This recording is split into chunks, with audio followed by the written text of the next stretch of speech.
नमस्कार दोस्तों, कैसे हो आप सभी? टीएनसी की एडवांस सीरीज में आप सभी का हार्दिक स्वागत और अभिनंदन करता हूं। मेरा नाम है अवधेश कुमार और दोस्तों अभी तक हमने टीएनसी एडवांस सीरीज के अंदर काफ़ी सारी चीज़ें अभी तक हमने पढ़ी हैं, जिसमें मैंने आपको सबसे पहले हमने ओबीजी जो सब्जेक्ट है दोस्तों वो पढ़ा था। ओबीजी के बाद में दोस्तों मैंने आपको एमएसएन कंप्लीट करवा दी है सिर्फ कार्डियोवैस्कुलर सिस्टम को छोड़कर। अगर हम कार्डियो सिस्टम को छोड़ दें तो पूरी हमने जो एमएसएन है दोस्तों वो खत्म कर ली है। सारे सिस्टम पढ़े हैं, कुछ पार्ट हमने इसमें न्यूट्रिशन का भी पढ़ा है जो कि जीआई ट्रैक्ट के अंदर दे रखा है। इसके अलावा दोस्तों हमने फंडामेंटल ऑफ जो नर्सिंग है वो भी कंप्लीट कर ली है। कल की क्लास में फंडामेंटल ऑफ नर्सिंग क्या हो चुकी है, हमारी कंप्लीट हो चुकी है। सिर्फ 103 क्लास के अंदर ही हमने बहुत सारा कंटेंट पढ़ा है दोस्तों। जिस भी बच्चे ने पिछली क्लासेज नहीं देखी हैं, एक बार अगर आप जाकर देखोगे, कंटिन्यू स्टार्ट करोगे तो आपको खुद को भी लगेगा कि हमने बहुत कम समय में, मतलब ऐसे नहीं हमारी बहुत ज़्यादा क्लासेज हो गई हों, लेकिन बहुत कम समय में हमने बहुत सारी क्लासेज पढ़ी हैं, बहुत अच्छे से पढ़ा है। और अगर हम बात करें दोस्तों तो ऐसा नहीं है कि सिर्फ हमने बस 10 क्वेश्चन लिए उनको सोल्व किया। मैंने हर एक डिजीज़ को आपको अच्छे से खोलकर बताया है, जो भी चीज़ आई थी उसके अंदर हर डिटेल में मैंने आपको बताने की अपनी तरफ से पूरी कोशिश की है। अब हम एक नया सब्जेक्ट स्टार्ट करने वाले हैं आज से। आज से हम स्टार्ट करेंगे, जैसे कि आप सबको पता ही है, बताने की ज़रूरत है नहीं क्योंकि आपको सामने बोर्ड पे दिख ही रहा है कि जो साइकेट्री की जो क्लास है दोस्तों वो आज हम क्या करने वाले हैं, स्टार्ट करने वाले हैं। मैं सबसे पहले साइकेट्रिक का वो पोर्शन स्टार्ट करूँगा जो आप लोग नहीं करते हो। मतलब कि आप लोग ध्यान ही नहीं देते हो कि भाई ये भी इम्पोर्टेंट है क्या? मैंने नोट सेट के पहले से लेकर और 5वें तक जितने भी पेपर हुए हैं अभी तक, उन सारे पेपर को एनालिसिस किया था। फिर आपके सामने वो लिस्ट रखी थी, उसी के अकॉर्डिंग मैं आपको साइकेट्री पढ़ाऊँगा। अगर हम वैसे इंपॉर्टेंट टॉपिक के अकॉर्डिंग देखते हैं ना, तो साइकेट्री के अंदर कुछ टॉपिक्स हैं जो एग्जाम में पूछे नहीं जाते हैं, बट नोट सेट उन टॉपिक्स के ऊपर फोकस करता है। और एडवांस सीरीज का जो मेन जो फोकस है हमारा दोस्तों, वो मेन बड़े एग्जाम्स के ऊपर है, जिसमें से एक एग्जाम आपका नोट सेट आता है, जो कि सबसे बड़ा एग्जाम है इंडिया का। अगर हम नर्सिंग के अंदर देखें तो इससे बड़ा कोई एग्जाम नहीं है। तो उसमें कुछ ऐसे टॉपिक्स पूछे जाते हैं जो कि बाकी के एग्जाम में कम पूछे जाते हैं, बट आपको तो सिलेक्शन लेना है, आपको तो नोट सेट में ही अभी आपको जो मेन जो एग्जाम है वो नोट सेट ही है। तो आपको पढ़ना भी कैसा पड़ेगा दोस्तों, स्ट्रेटजी बेस्ड पढ़ना पड़ेगा कि जो आपने जो जो टॉपिक्स बनाए हैं उनको पढ़ना पड़ेगा। तो आज मैं ऐसे टॉपिक को छूंगा आपके लिए, ऐसे टॉपिक को टच करेंगे हम, ऐसे टॉपिक को पढ़ेंगे हम जो आप लोग यूजुअली छोड़ देते हो, पढ़ते नहीं हो, वैसे सोचते हो क्या क्वेश्चन पूछे जाता है, इनमें से नहीं पूछा जाता। बट मैं उन्हीं के ऊपर पहले फोकस करूंगा क्योंकि मेरा पूरा का पूरा फोकस आपका सिलेक्शन है। मैं ये चाहता हूँ कि जब आप एग्जाम में जाओ तो बस आप एक बार ये कहो कि हाँ, हमने जो पढ़ा है उसमें से ही ज़्यादातर चीज़ें आई हैं। तो सबसे पहले हम बात करते हैं कि आज हम क्लास में क्या क्या डिस्कस करेंगे। हो सकता है कि थोड़ी सी क्लास आज हमारी लंबी हो जाए। सबसे पहले तो मैं आपको जस्ट जनरल इंट्रोडक्शन बताऊंगा, 5 से 10 मिनट के अंदर कुछ फैक्ट्स बताऊंगा जो आपको याद रखने हैं। मेन जो टॉपिक है जो दोस्तों हमारे, वो आज 3 टॉपिक हैं।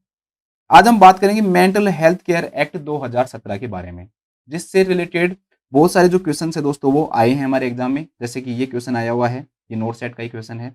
ये क्वेश्चन आया हुआ है दोस्तों, ये भी नोट सेट का ही क्वेश्चन है। तो ये पूछे जाने लग गए हैं आजकल के एग्जाम में, अगर हम 4-5 नोट सेट से अगर हम बात करें तो। इसके बाद में अगर हम बात करें दोस्तों, पोस्ट ट्रोमेटिक स्ट्रेस डिसऑर्डर। शायद कोई भी बच्चा, मुझे ऐसा नहीं लगता कि बहुत कम ऐसे बच्चे होंगे जो इसको छूते भी होंगे। पोस्ट ट्रोमेटिक स्ट्रेस डिसऑर्डर के नाम से डर जाते होंगे कि यार ये क्या है, क्या पूछा जाता है। पर दोस्तों पोस्ट ट्रोमेटिक स्ट्रेस जो डिसऑर्डर है ना, उससे भी रिलेटेड आजकल क्वेश्चन पूछे जाने लग गए हैं। जैसे कि ये क्वेश्चन दे रखा है, ये दे रखा है आपको, ठीक है। तो इससे रिलेटेड क्वेश्चन आजकल एग्जाम में हमारे आने लग गए हैं। तीसरा जो टॉपिक हम पढ़ेंगे आज की क्लास में, वो पढ़ेंगे हम MSc and MMSC, mental status examination का टॉपिक पढ़ेंगे दोस्तों। और मेंटल स्टेटस एग्जामिनेशन के से भी बहुत सारे जो क्वेश्चन है दोस्तों हमारे एग्जाम में आए हैं, उन सब के बारे में भी हम क्या करेंगे, डिस्कस करेंगे। तो हम शुरुआत करते हैं बिना कोई टाइम वेस्ट किए हुए, जैसे कि हम यूजुअली कभी करते भी नहीं है शायद। और ये सब जो चीज़ें हैं वो अभी जो आपको बताई हैं, मैंने बताना जरूरी भी थी, इसको हम टाइम वेस्ट नहीं मानेंगे। तो हम शुरुआत करते हैं दोस्तों, सबसे पहले हम जनरल इंट्रोडक्शन से स्टार्ट करते हैं।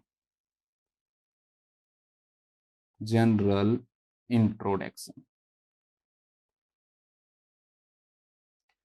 तो 2 वर्ड है दोस्तों आपके सामने। एक वर्ड होता है साइकोलॉजी, और एक जो वर्ड होता है दोस्तों आपके सामने, दैट इज साइकेट्री। साइकेट्री। तो जो साइकोलॉजी है वो 2 वर्डों से मिलकर बना हुआ है, एक है साइके और एक है लोगोस। तो क्या आप सबको पता है कि एक लैटिन वर्ड है और एक ग्रीन वर्ड है, ग्रीक। याद करने की जरूरत है नहीं वैसे ये, बट हम बचपन में, जब हम बचपन में मतलब कि जब हम फर्स्ट ईयर में थे तब हम पढ़ते थे, तो ऐसे याद रखते थे, एल जी, एल जी मतलब जैसे एल जी की टीवी आती है ना वैसे। तो लैटिन और एक ग्रीक वर्ड ऐसे याद करते थे, ठीक है, बचपन में नहीं। साइके जो वर्ड है दोस्तों, इसका मतलब होता है आपका माइंड। ठीक है, वैसे इसकी शुरुआत क्या हुई थी वो छोड़ो, पहले इसको साउल सोल कहते थे, फिर धीरे धीरे आगे बढ़ा है, तो ब्रेन फिर माइंड वहां तक आया, वो हमारे लिए जरूरी नहीं है। और लोगोज का मतलब स्टडी ऑफ साइंस होता है, तो यहाँ पर स्टडी लिख लो आप। तो study of the mind is called psychology. ठीक है, माइंड की स्टडी क्या कहलाती है दोस्तों? साइकोलॉजी कहलाती है। इसके बाद क्या है? साइकेट्री। साइकेट्री के अंदर भी ऐसे ही दो वर्ड हैं। एक जो वर्ड है दोस्तों साइके है, तो साइके का मतलब वापस से वही माइंड है। और एक वर्ड दोस्तों ईट्री। ईट्री जो वर्ड है ना दोस्तों, इसका मतलब होता है हील करना, क्योर करना, या कुछ लैंग्वेज में इसका वर्ड डॉक्टर भी होता है। हील, क्योर या डॉक्टर। तो माइंड को हील करना, माइंड को क्योर करना, या माइंड का डॉक्टर क्या कहलाता है दोस्तों? साइकेट्री कहलाता है। ठीक है, यहां से क्वेश्चन नहीं आएगा, लेकिन जनरल इंट्रोडक्शन स्टार्ट करें, क्वेश्चन अब आने स्टार्ट होंगे। एक एक क्वेश्चन आपके लिए इंपॉर्टेंट है। शुरुआत करते हैं हम दोस्तों। सबसे पहला जो क्वेश्चन बनता है, कई एग्जाम में पूछा जा चुका है ये, कि जो साइकोलॉजी जो वर्ड है ना वो किसके द्वारा दिया गया। तो क्वेश्चन नंबर फर्स्ट है, word psychology was coined by, ऐसे आएगा इंग्लिश में अगर जब आएगा तो, word psychology was coined by. तो शायद सबने सुना होगा इसके बारे में कि रूडोल्फ जो जियोकल है दोस्तों, उसने ये वर्ड दिया था। तो रूडोल्फ जियोकल। ठीक है, अब ये चीजें तो देखो याद ही करने की है ना, इसमें तो अवधेश सर भी कुछ ही नहीं कर सकते, और बाकी के जो सर है ना वो भी कुछ ही नहीं कर सकते। तो ये तो आपको याद ही करना पड़ेगा भाई। साइकोलॉजी वर्ड किसने दिया? रूडोल्फ जियोकल ने दिया है। ये पहला क्वेश्चन है हमारा, बहुत इंपॉर्टेंट क्वेश्चन है। इसके बाद हम नेक्स्ट क्वेश्चन देखते हैं। नेक्स्ट जो क्वेश्चन दोस्तों साइकेट्री के बारे में पूछेगा वो। तो next question number 2, word psychiatry. ठीक है, पूरा सेंटेंस नहीं लिखूंगा क्योंकि टाइम वेस्ट होगा, जो कि सबसे कम है हमारे पास। इसके अलावा हमारे पास सब कुछ है, लेकिन बस टाइम नहीं है हमारे पास। तो इसके बारे में सबने सुना हुआ होगा, जोहान रेल। ठीक है, जोहान जो रेल है दोस्तों, उसने क्या वर्ड दिया था? आपका वर्ड साइकेट्री दिया है। तो ये क्वेश्चन भी बहुत ही इंपॉर्टेंट है, आपको सबको पता है कि इन दोनों के बारे में ज्यादातर सब बच्चे जानते भी हैं कि ये क्वेश्चन एग्जाम में आता रहता है। इसके बाद हम नेक्स्ट क्वेश्चन देखते हैं। Question number 3, father of psychology. कि भाई साइकोलॉजी का जो है फादर है वो कौन है? इसका तो बहुत बड़ा नाम है, आपने सुना भी होगा, लेकिन शॉर्ट में इसे वुंट कहते हैं। शॉर्ट में अगर देगा तो सिर्फ इतना लिखेगा, ये वुंट लिखेगा, और अगर डिटेल में देगा तो विलहेल्म मैक्सिमिलियन वुंट। ठीक है, पूरा याद नहीं हो तो कम से कम इस पे फोकस कर लेना, वुंट पे। एक ही बात है, ये दो अलग अलग नहीं है। ठीक है, मैं शॉर्ट में वैसे लिखा दिया मैंने आपको, ताकि आपको ऐसे याद रहे। फिर नेक्स्ट क्वेश्चन बनता है दोस्तों, father of psychiatry. Father of psychiatry. Father of psychiatry पूछे या फादर ऑफ अमेरिकन साइकेट्री पूछे, दोनों का एक ही आंसर आएगा, बेंजामिन रस आएगा इसका आंसर।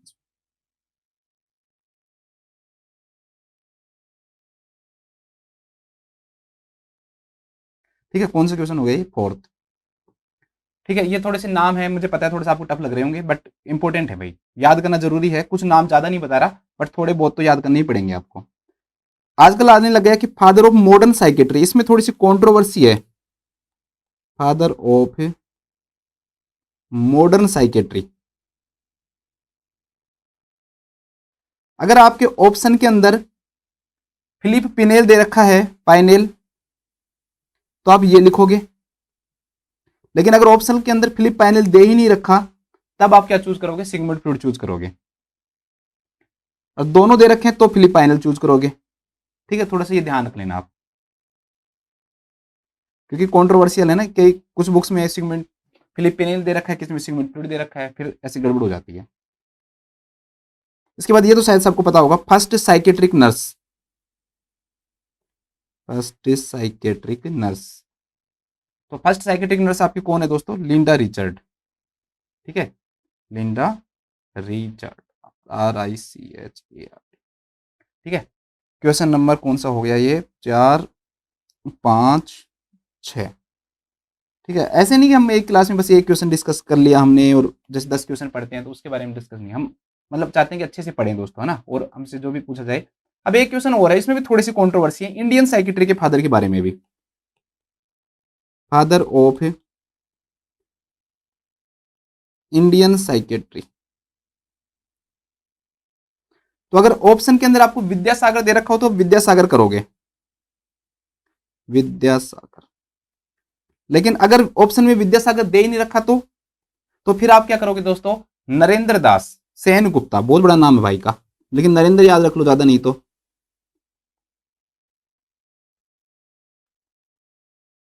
गुप्ता। ठीक है, वही फर्स्ट प्रायोरिटी यहां दोगे, सेकंड इसको दोगे। इसके बाद में कुछ थ्योरीज हैं, उनके नाम नाम लिख लो, क्योंकि मुझे लगता है कि ये इंपॉर्टेंट क्वेश्चंस बनते हैं। साइंटिस्ट के नाम मैं एक साथ ले रहा हूं तो सारी चीजें एक साथ ही आ जाती हैं, तो फिर दिक्कत नहीं होगी आपको। 7 हो गए ना, 8 वो लिखो। Question number 8, psycho social theory बताओ। मैंने करवा रखी है, आपको यूट्यूब के ऊपर ही मिल जाएगी, टीएनसी नर्सिंग क्लासेज में, है ना। इंपॉर्टेंट थ्योरी के नाम से होगा या साइको सोशल थ्योरी लिखा हुआ होगा। साइको सोशल थ्योरी में 8 स्टेज बताई गई है, बताओ क्या नाम है उनका। इरिक इरिक्सन, इरिक इरिक्सन ने साइको सोशल थ्योरी दी है, जिसके अंदर 8 स्टेज आती हैं। ठीक है, इसके बाद में आपको बताना है, बहुत इंपॉर्टेंट है भाई, सीजोफ्रेनिया वर्ड किसने दिया है, और जो 4A ऑफ सीजोफ्रेनिया वो किसने दिया है। काफी बार आ चुका है क्वेश्चन, तो मैंने इसलिए इसको यहाँ पर इंक्लूड कर लिया।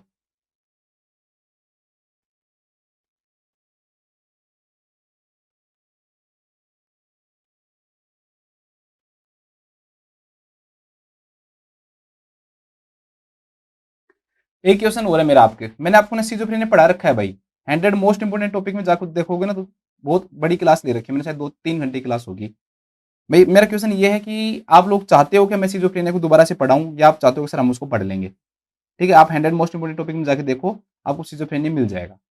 तो आप लोगों को मुझे ये बताना है, कमेंट करके जरूर जरूर बताना, क्योंकि मेरी अगली जो क्लास होगी ना वो इसी पे डिपेंड करेगी।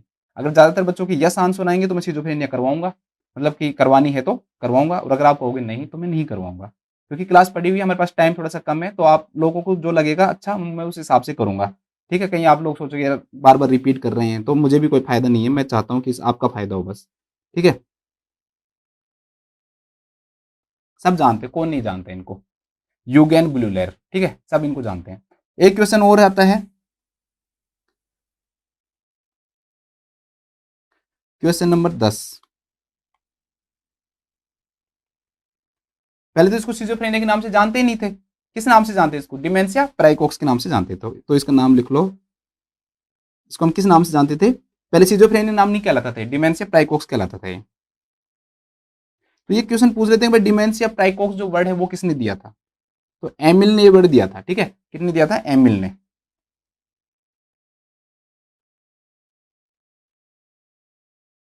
एमिल क्रैपलिन, इसने ये डिमेंशिया प्राइकोक्स वर्ड दिया। ठीक है, फिर एक वर्ड बहुत इंपॉर्टेंट है, ये शायद आपने बहुत कम सुना हुआ होगा, ये नाम आपने नहीं सुना होगा, आपने डैंडी वोल्टर का नाम सुना है कभी, बताओ। पहले नाम लिख देता हूं, डैंडी वोल्टर। इसने बहुत इंपॉर्टेंट वर्ड दिया था, शायद आप लोगों ने ये नहीं सुना होगा, साइकोथेरेपी वर्ड। साइकोथेरेपी वर्ड जो है दोस्तों वो डैंडी वोल्टर ने दिया। ठीक है, कुछ बच्चों की जिनकी मेमोरी थोड़ी सी मेरी तरह कम है ना, तो वो एक नाम याद रख लो, आप डैंडी रख लो या वोल्टर रख लो। ठीक है, ज्यादातर दोनों नाम आते हैं, और पिछले का नाम जो सरनेम है वो ज्यादातर पूछा जाता है, तो वोल्टर को कोशिश करो कि आप वोल्टर याद रखो। अब जिसको वोल्टर याद नहीं, वो वोटर याद रख लो, क्योंकि वहां तो हमें ऑप्शन मिलेंगे, तो साइकोथेरेपी वोटर ने दिया था, ऐसे याद रख लो। तो वोटर से क्या आ जाएगा, वोल्टर आ जाएगा। थोड़ी सी साइकोलॉजी की तो थ्योरी की बात करते हैं दोस्तों, ये साइकोलॉजी में से ज्यादा क्वेश्चन नहीं आते, हमारे साइकेट्री में ज्यादा आते हैं, लेकिन दो थ्योरी ऐसी हैं जिनमें से नाम नाम आ जाता है भाई।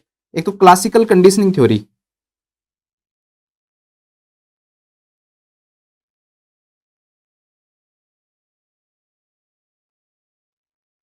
तो क्लासिकल कंडीशनिंग जो थ्योरी है वो किसने दी थी, इवान पावलोव ने। ठीक है, आपने सबने सुना हुआ होगा ये नाम, मुझे नहीं लगता कि फर्स्ट ईयर सब बच्चे अच्छे से पढ़ते हैं, बाकी क्लास से पढ़े ना पढ़े, क्योंकि फर्स्ट ईयर में उनको पता है कि अब फेल हो गए ना तो फिर तो घर वाले कूटेंगे कूटेंगे, क्योंकि अब यही लास्ट ऑप्शन है हमारे पास। तो बच्चे और कुछ न पढ़े लेकिन ये जरूर पढ़ते हैं। ठीक है, एक ओपेरेंट कंडीशनिंग थ्योरी वो लिख लो,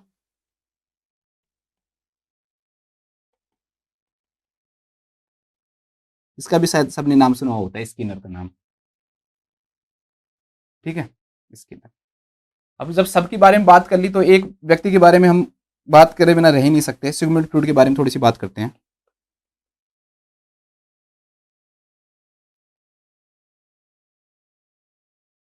हम फर्स्ट ईयर में थे, साइकोलॉजी अच्छे से पढ़ी डिटेल में, सिगमंड फ्रूड को बहुत अच्छे से पढ़ के गए। अब क्वेश्चन सिगमंड फ्रूड तो नहीं आया, लेकिन एना फ्लूइड के नाम से आया।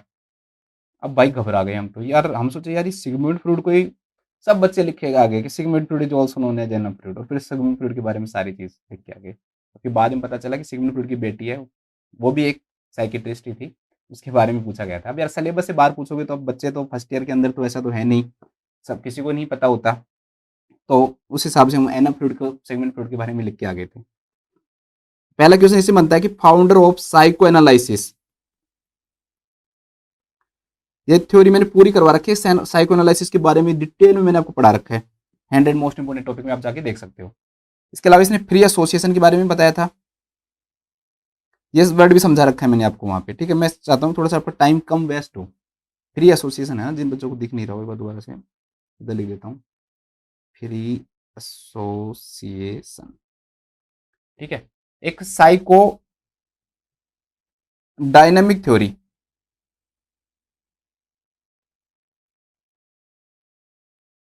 साइको डायनामिक जो थ्योरी है उसके बारे में। एक ओडिपस कॉम्प्लेक्स,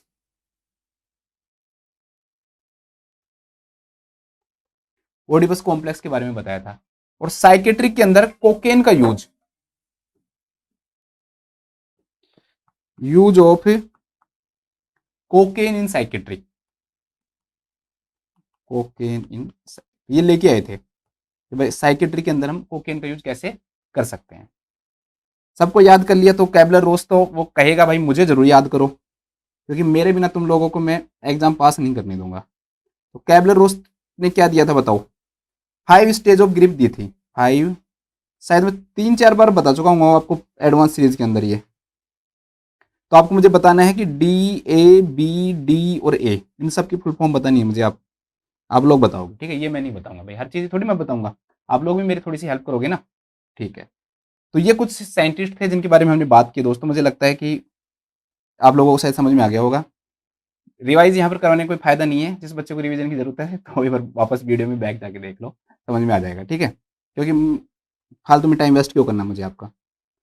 अब हम आते हैं सबसे इंपॉर्टेंट टॉपिक आपके, मेंटल हेल्थ केयर एक्ट 2017। सबसे पहला जो एक्ट मानते हैं ना, वो मानते हैं Indian lunacy act,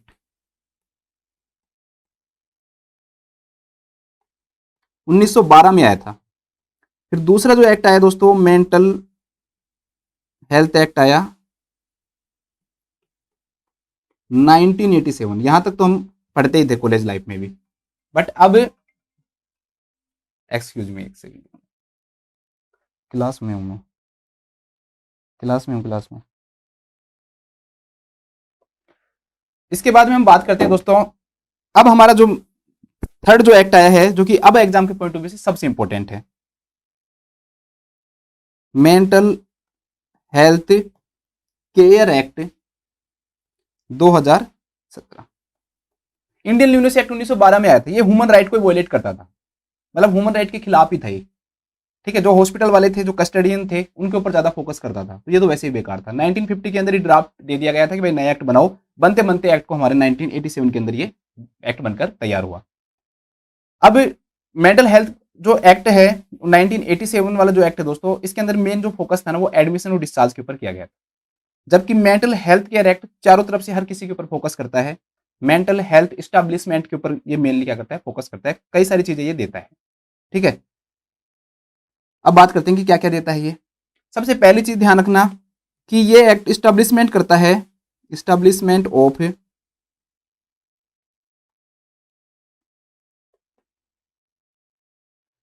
central mental health authority.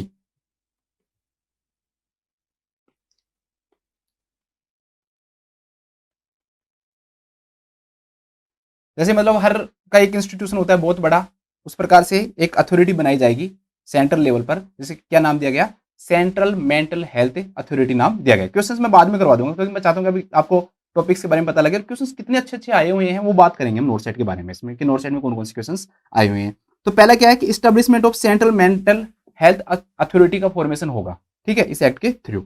बस इतना ध्यान रखना है कि एक अथॉरिटी बनेगी जिसका नाम क्या होगा, सेंट्रल मेंटल हेल्थ अथॉरिटी होगा। मेरा यहाँ पर मेन फोकस जो है वो क्वेश्चंस के अकॉर्डिंग होगा आपके, कि भाई कैसे क्वेश्चंस पूछे जाते हैं। फिर यहाँ पर मेन चीज जो बात की गई दोस्तों दूसरी, वो बात की गई rights of mental ill patient in providing treatment. Rights of mental ill patient in providing treatment. इन्होंने क्या किस बात पे फोकस किया, मेन वो चीज बताना चाहता हूं। इन्होंने ये फोकस किया कि भाई कोई भी पर्सन मेंटल इल है, लेकिन अगर उसकी कॉग्निटिव एबिलिटीज बनी हुई हैं, मतलब उसकी थिंकिंग, ओरिएंटेशन, जजमेंट, ये सब फीचर्स अगर उसके बने हुए हैं, तो उस पर्सन के अंदर पहले क्या होता था कि हॉस्पिटल के अंदर कोई कैसा भी पेशेंट जाए, उस पेशेंट के जाते क्या होता था कि भाई उसको जो ट्रीटमेंट दिया जाता था वो पूरा डॉक्टर के ऊपर डिपेंड था कि भाई मुझे ये ट्रीटमेंट लेना है, वो लेना है, चाहे पेशेंट कैसा भी हो, कॉग्निटिव है नहीं है। तो इस एक्ट में ये बताया गया कि भाई अगर पर्सन के अंदर एबिलिटी है ना, तो जैसे और हम मेडिकल फैसिलिटीज में क्या रहता है भाई, राइट टू रिफ्यूज का रहता है, ठीक है, पेशेंट के राइट होते हैं, तो बोला भाई यहाँ भी राइट रहने चाहिए पेशेंट के अंदर। कितनी चीजें की गई हैं, आप इस एक्ट के अंदर मेन फोकस है ना इस पे किया गया। कई सारी ऐसी चीजें की गई जो पेशेंट को ना इतने अच्छे अच्छे राइट्स देती है, मतलब कि जो पेशेंट नहीं है ना, जैसे हम लोग हैं, हम लोगों को भी ये राइट देते हैं कि हमारे फ्यूचर में अगर हम पेशेंट बन जाएं तो क्या क्या चीजें हो सकती हैं, उन सब के ऊपर इसमें क्या किया गया दोस्तों, फोकस किया गया कि भाई क्या क्या करना चाहिए, क्या क्या क्या ट्रीटमेंट मिलना चाहिए, क्या नहीं मिलना चाहिए, क्या मैं ट्रीटमेंट ले सकता हूं क्या नहीं। उन्होंने बोला कि भाई ऐसा पर्सन जो कोग्निटिव, जिसके अंदर एबिलिटी है थिंकिंग की, ओरिएंटेशन की, परसेप्शन की, ठीक है, कॉन्शियसनेस, मेमोरी, इनसाइट, जजमेंट, ये सारी जो एबिलिटी अगर किसी पर्सन के अंदर है ना, कॉग्निटिव अगर इंपेयरमेंट नहीं है, अगर कॉग्निटिव इंपेयरमेंट है तब आप मान लो डिसीजन ले सकते हो कुछ कंडीशंस में, लेकिन अगर कॉग्निटिव इंपेयरमेंट नहीं है तो पर्सन है ना खुद, जो पेशेंट है वो खुद खुद के डिसीजन लेगा कि भाई मुझे ट्रीटमेंट लेना है नहीं लेना, क्या करना है क्या नहीं करना, तो उसके ऊपर क्या करता है, फोकस करता है। तो right of mental ill patient बोलते हैं इसको, भाई पेशेंट मेंटल इल जो पेशेंट है उसके क्या क्या राइट होंगे जब हम उसको क्या देंगे दोस्तों, ट्रीटमेंट देंगे। अब इसमें कई चीजें आती हैं कि भाई वो कैपेसिटी है उसकी, क्या है कि वो उसके अंदर मतलब ये क्षमता है कि भाई वो मेंटल हेल्थ केयर और जो ट्रीटमेंट के जो डिसीजन है ना वो क्या कर सकता है, खुद ले सकता है। तो इसमें लिख सकते हो कैपेसिटी टू मेक, कब कब करेगा उस कंडीशन में बात करते हैं। देखो कैसे क्या क्या राइट दिए गए हैं। पहला राइट दिया गया है उस खुद पर्सन को, मतलब कि मेंटल पेशेंट को, भाई कि हम जब उसको देखेंगे, जब एक साइकेट्रिक यूनिट में वो आएगा, तब कब हम उसको मानेंगे कि भाई ये खुद डिसीजन ले सकता है और कब नहीं ले सकता। तो इसको हम क्या बोलेंगे, capacity to make mental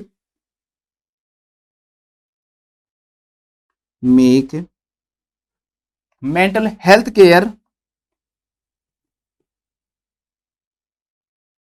and treatment decision, mental health care and treatment decision, कब कब वो डिसीजन ले सकता है। तो इस बारे में बताया गया उन्होंने भाई कौन पर्सन इसमें ले सकता है, कोई पर्सन नहीं ले सकता। तो उसने कहा कि भाई हर एक आदमी, हर कोई भी आदमी, कोई भी ऐसा पर्सन जिसके अंदर ये कैपेसिटी है कि भाई मैं हूं, मैं मेरे को जो भी इंफॉर्मेशन जो डॉक्टर साहब दे रहे हैं वो क्या है, राइट है, वो पर्सन अपनी ट्रीटमेंट डिसीजन क्या कर सकता है, खुद ले सकता है। या फिर क्या, वो पर्सन जिसको हमने कोई भी चीज समझाई और वो उसके कॉन्सिक्वेंसेज भी समझ गया कि भाई इस ट्रीटमेंट में मेरे क्या फायदे होंगे, क्या नुकसान होंगे, वो पर्सन भी खुद की डिसीजन खुद ले सकता है। मतलब उसके अंदर कॉग्निटिव एबिलिटी है, तभी तो समझा कि भाई ट्रीटमेंट ये है और इसके कॉन्सिक्वेंसेज क्या होंगे, ये होंगे। या फिर वो कम्युनिकेट कर सकता है आपके साथ डिसीजन के बारे में कि भाई ये चीज है, मेरे को ये लेना चाहिए या नहीं लेना चाहिए, क्या इसके वो हैं। तो ऐसे जो पर्सन है ना दोस्तों, वो क्या कर सकते हैं, अपने डिसीजन खुद ले सकते हैं, मतलब खुद वो ट्रीटमेंट ले सकते हैं। आप उनको फोर्स नहीं कर सकते कि भाई ये ट्रीटमेंट आपको लेना, मतलब फोर्सफुली दिया जाएगा, आप उसको एसीटी दे रहे हो, तो ये चीजें आप नहीं कर सकते हो। तो पहली चीज, can understand the information, can understand the information, मतलब ऐसी इंफॉर्मेशन जो उसको दी गई है, प्रोवाइडेड, ठीक है, उसको दी गई है तो to them, can understand the information provided to them, मतलब उसको जो भी इंफॉर्मेशन दी गई है वो समझ गया, आपको लगा कि तो समझ गया हर चीज को, तो वो अपना डिसीजन खुद ले सकता है, उसको हम मना नहीं कर सकते भाई डिसीजन नहीं ले सकता वो, ठीक है। इसके बाद में भाई उसका जो डिसीजन से उसके क्या क्या फर्क पड़ेंगे, मतलब वो मना कर रहा है मैं तो नहीं लूंगा, लेकिन उसे पता है कि भाई मुझे ये नुकसान होंगे, तो भी वो मना कर सकता है। आपने उसको कह दिया कि भाई आपने अगर ये ट्रीटमेंट नहीं लिया तो आपकी डिजीज और ज्यादा बढ़ जाएगी, वो कह देगा कि हाँ मुझे पता है कि ये डिजीज ऐसे है और ये होता है और अगर मैं नहीं लूंगा तो ये बढ़ जाएगी, मतलब कि उसे ट्रीटमेंट के उसका जो डिसीजन जो लेगा उसके कॉन्सिक्वेंस उसे पता है, तो वो मना भी कर सकता है चाहे तो सेकंड क्या हो गया, understand the consequences, understand the consequences of his decision, of his और हर डिसीजन, मतलब उसका जो डिसीजन है उसके कारण क्या क्या चीजें हो सकती है उसको पता है, उसको पता है भाई मेरे को नुकसान होगा, बस ठीक है। या फिर मैं एकदम अच्छे से डिटेल में पढ़ा रहा हूँ आपको, कोई ऑप्शन आए ना तो आप छोड़ोगे नहीं, ठीक है। मैं चाहता तो बिल्कुल शॉर्ट में एक लाइन ही लिख देता यही, बट मैं नहीं चाहता कि आपको कोई प्रॉब्लम हो। इसमें लिख लो नेक्स्ट, कैन कम्युनिकेट, भाई वो कह रहा है कि मैं भी नहीं बताऊंगा, मैं तो फोन पे बताऊंगा, मैं तो लिख के बताऊंगा, लेकिन वो किसी भी प्रकार से अपने डिसीजन को क्या कर सकता है, कम्युनिकेट कर सकता है। कैन कम्युनिकेट हिज और डिसीजन, हिज और हर डिसीजन, अगर वो खुद के डिसीजन को क्या कर सकता है, कम्युनिकेट कर सकता है, तो भी उस पर्सन को ये राइट है कि वो ट्रीटमेंट ले या नहीं ले, उसकी कैपेसिटी है मेंटल हेल्थ के ट्रीटमेंट डिसीजन लेने की। इस एक्ट में इसके बारे में क्या की गई दोस्तों, बात की गई। अब नोट सेट के अंदर अब की बार जो क्वेश्चन आया था ना, उसके अंदर एक वर्ड का यूज किया गया था, उसके बारे में हम बात करते हैं। वो जो वर्ड था वो बहुत इंपॉर्टेंट है, नाम इंपॉर्टेंट है उस वर्ड का, उसका नाम है दोस्तों कि जो हमारी सीरीज है उसी के ऊपर नाम है उसका, एडवांस। सीरीज नहीं आएगा, डायरेक्टिव आएगा, एडवांस डायरेक्टिव। एडवांस का मतलब दोस्तों पहले से, और डायरेक्टिव का मतलब क्या होता है, डायरेक्शंस, मतलब कि अभी मैं पेशेंट नहीं हूं, ठीक है, मैं बिल्कुल ठीक हूं, और मुझे अभी से राइट्स लेने हैं कि मेरे फ्यूचर में अगर मैं पेशेंट बन गया तो मैं ये ट्रीटमेंट लूंगा। मैं अभी लिख सकता हूं कि मुझे तो ईसीटी नहीं लेनी, ठीक है, मुझे तो ईसीटी का ट्रीटमेंट नहीं लेना, तो मैं अभी से लिख सकता हूं। तो ये चीज क्या कहलाती है दोस्तों, एडवांस डायरेक्टिव कहलाती है। जब ये जो एडवांस डायरेक्टिव है ये मेरे अटेंडर के द्वारा, ठीक है, मेरे फैमिली मेंबर के द्वारा, मेरे लॉयर के द्वारा हॉस्पिटल में पहुंचाया जाएगा, तो ये उनकी क्या बनेगी दोस्तों, ये उनके ऊपर उनको बाध्य करेगी, ये उनको फोर्स करेगी कि भाई उनको ये एडवांस डायरेक्टिव माननी ही पड़ेगी। वो मना नहीं कर सकते, वो नहीं कह सकते चाहे मेरे साथ कुछ भी हो, क्योंकि अभी मैं जब डिसीजन ले रहा हूं ना, तो मेरी कॉग्निटिव जो एबिलिटीज है, जो मेरी एबिलिटीज है सोचने समझने की, जो मेरी क्षमता है, वो क्या है, बिल्कुल बनी हुई है। मैं मेरे मन में आए वो डिसीजन ले सकता हूं। अब मैं मेरा क्या बढ़िया है क्या नहीं है वो मुझे इस समय पता है, तो मेरा आज का लिया हुआ जो डिसीजन है वो उस समय क्या करेगा, काम करेगा। थोड़ा सा सेट नहीं हो पा रहा, आप सोच रहे हो सर हिल क्यों रहे हैं, ठीक है, तो इस बारे में ध्यान रखना। तो मतलब कोई भी पर्सन, कोई पेशेंट जरूरी नहीं है, एवरी पर्सन, बस माइनर नहीं होना चाहिए, ये ध्यान रखना। Every person other than minor, other than minor can make his और हर एडवांस डायरेक्टिव, एडवांस डायरेक्टिव, कोई भी पर्सन एडवांस डायरेक्टिव बना सकता है, ठीक है। अभी जब क्वेश्चन आएगा ना तब आपको पता लगेगा किस लेवल के क्वेश्चन पूछते हैं वो। इसमें उन्होंने ऑप्शन में दिया था कि मेंटल हेल्थ के डायरेक्टिव में क्या क्या चीजें इंक्लूड की गई हैं, एक्सेप्ट, उसमें एडवांस डायरेक्टिव दे रखा था। अब जो बच्चे जानते ही नहीं है तो वो, तो एडवांस डायरेक्टिव क्या है दोस्तों, कि मैं, ये मेरी विश है कि मैं किस प्रकार से ट्रीट किया जाऊंगा जब मेरे को क्या होगी, मेंटल इलनेस होगी, तो उसे हम किस नाम से जानेंगे, एडवांस डायरेक्टिव के नाम से जानेंगे, ठीक है। तो it is how they wish, how they wish to be treated, to be treated, मतलब कैसे मेरे को ट्रीट किया जाएगा, for a mental illness, for a mental illness. बताओ कितना अच्छा चीज दिया गया है, मतलब हम फ्यूचर में हमारे आज के डायरेक्शंस बना सकते हैं ये, ठीक है। हम आज सोच सकते हैं भाई क्या क्या चीजें हमारे साथ होंगी, कितनी अच्छी बात है। हम कोई फोर्स नहीं कर सकता उस समय कि भाई आपको ये चीज लेनी पड़ेगी, ये ड्रग्स लेनी पड़ेगी। हमने तो पढ़ा है, मान लो जिसने नहीं पढ़ा उसकी चलो अलग बात है, हम तो जानते हैं कि भाई किसका क्या साइड इफेक्ट होता है, क्या होता है, क्या क्या प्रॉब्लम्स होती हैं, ठीक है, तो ये चीज हम जान सकते हैं। तो ये हमारा राइट है कि हमको किस प्रकार से treated, to be treated, not और नॉट ट्रीटेड, हमें ट्रीट करना है या नहीं करना, ठीक है, और नॉट टू बी ट्रीटेड, ऐसे लिख लो, और नॉट टू बी ट्रीटेड, दोनों ही लिख दो ना, क्योंकि ट्रीट करना भी है और नॉट टू बी ट्रीटेड भी है, ठीक है। लेकिन जब मैं ये एडवांस डायरेक्टिव बनाऊंगा ना, तो मैं तभी बना सकता हूं जब मेरे क्या है दोस्तों कि कुछ उन्होंने कंडीशंस दी कि अगर मान लो मैंने एडवांस डायरेक्टरी में ये बना रखा है कि भाई मैं तो ईसीटी नहीं लूंगा, और वो मैंने किसी हॉस्पिटल में पहुंचा रखी है, मैं हॉस्पिटल में गया और अब मैं हूं नॉर्मल, उन्होंने मेरे को चेक किया, मेरी कॉग्निटिव एबिलिटीज तो ठीक है, और अब मैं कह रहा हूं कि मुझे इस चीज की जरूरत है, मैं तो लूंगा, तो मेरी एडवांस डायरेक्टरी से ज्यादा मैं, मेरे ऊपर क्या किया जाएगा दोस्तों, फोकस किया जाएगा। तो इट विल बी एप्लीकेबल, ये तभी एप्लीकेबल होगी only when they not have capacity to take decision, मतलब मैं जब कैपेसिटी नहीं होगी ना तो वो डिसीजन लेंगे। अगर मेरे अंदर कैपेसिटी है तो अभी भी एडवांस डायरेक्टरी से ज्यादा फोकस मेरे खुद के ऊपर किया जाएगा, ये ध्यान रखना, ठीक है। तो ये भी लिख लो एक बार, लिखना चाहो तो, अगर कि it will be applicable, it will be applicable only when, बात समझ में आ गई ना। मान लो यार मैंने एडवांस डायरेक्टरी बना ली, ठीक है, मैंने बना दिया भाई मुझे ये ट्रीटमेंट नहीं लेना। अब मैं बीमार हो गया 5 साल बाद और हॉस्पिटल के पास एडवांस डायरेक्टरी है और मैं भी हूं, लेकिन एडवांस डायरेक्टरी में ये लिखा है मुझे ट्रीटमेंट नहीं लेना, लेकिन मेरी कॉग्निटिव एबिलिटीज ठीक है, मैं अभी भी ठीक हूं, मतलब सोच सकता हूं, मेरे बारे में अच्छा समझ सकता हूं क्या है, और मैं कह रहा हूं नहीं एडवांस डायरेक्टरी मत मानो, मेरी मानो, तो हॉस्पिटल को मेरी ही माननी पड़ेगी, क्योंकि मेरे कॉग्निटिव जो एबिलिटीज हैं वो अभी तक क्या है, बनी हुई हैं, इसलिए ये मैं बता रहा हूं आपको। तो it will be applicable only when they do not have capacity to take decision, they do not, they don't have capacity to take decision.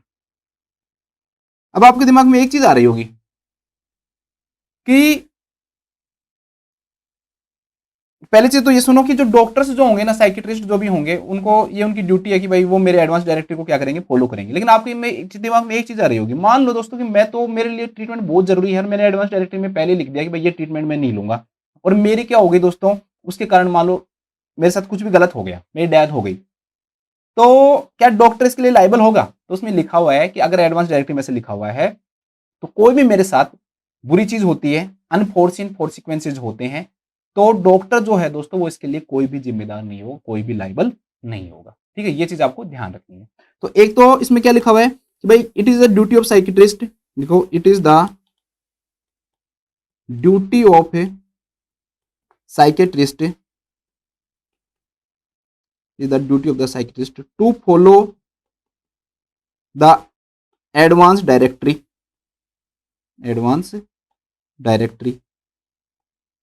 ठीक है। ये थोड़ा सा टफ टॉपिक है, क्या आपके दिमाग में आ रहा है सर कैसे कैसे वर्ड आ रहे हैं, बट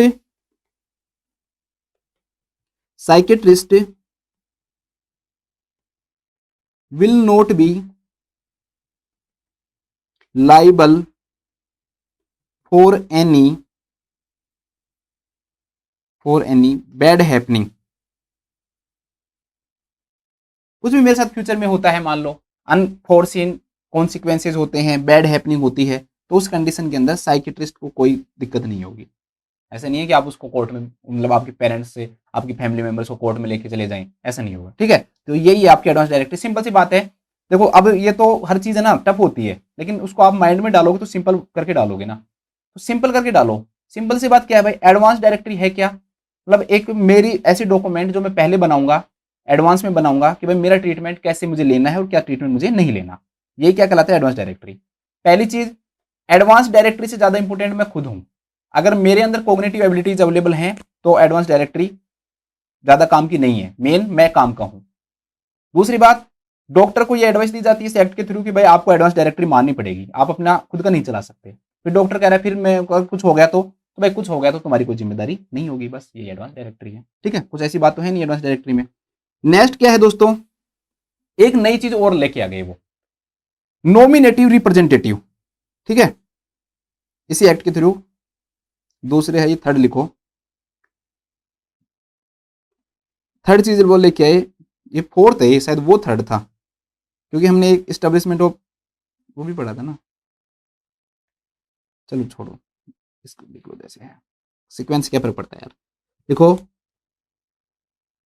नॉमिनेटेड रिप्रेजेंटेटिव, नाम इतने टफ नहीं है, बस इस नाम स्पेलिंग ऐसे लग रही है। देखो नॉमिनेटेड रिप्रेजेंटेटिव मतलब मैं किसी को क्या कर रहा हूं, रिप्रेजेंट कर रहा हूं, उसको मैं नॉमिनेट कर रहा हूं कि भाई मेरे को रिप्रेजेंट करने वाले को मैं नॉमिनेट कर रहा हूं।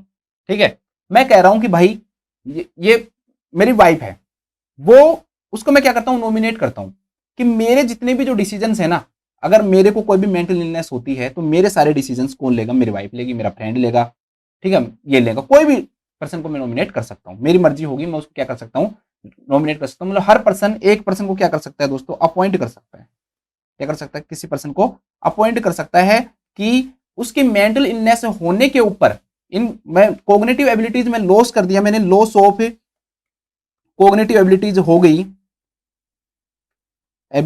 गई, तो ये पर्सन क्या लेगा, मेरे डिसीजन से लेगा कि भाई मुझे कौन सा ट्रीटमेंट लेना है और कौन सा ट्रीटमेंट नहीं लेना। क्यों भाई, हॉस्पिटल से ज्यादा तो मेरे वाला जो पर्सन होगा वो मेरे बारे में अच्छा सोचेगा ना, हॉस्पिटल तो खुद के बारे में सोचेगा, मैं चाहूंगा कि भाई मेरे बारे में सोचने वाला कोई हो, मैं तो खुद सोच नहीं सकता उस समय, तो मैं खुद नहीं सोच सकता, तो मेरे बारे में सोचने वाला पर्सन होगा। अब यहां पर भी एक क्वेश्चन आपके दिमाग में आ रहा होगा, तीन चीजें हैं। पहली चीज ये है कि दोस्तों मैं एकदम ठीक हूं, ठीक है, मेरे अंदर कोग्निटिव एबिलिटीज हैं, कोग्निटिव एबिलिटीज हैं।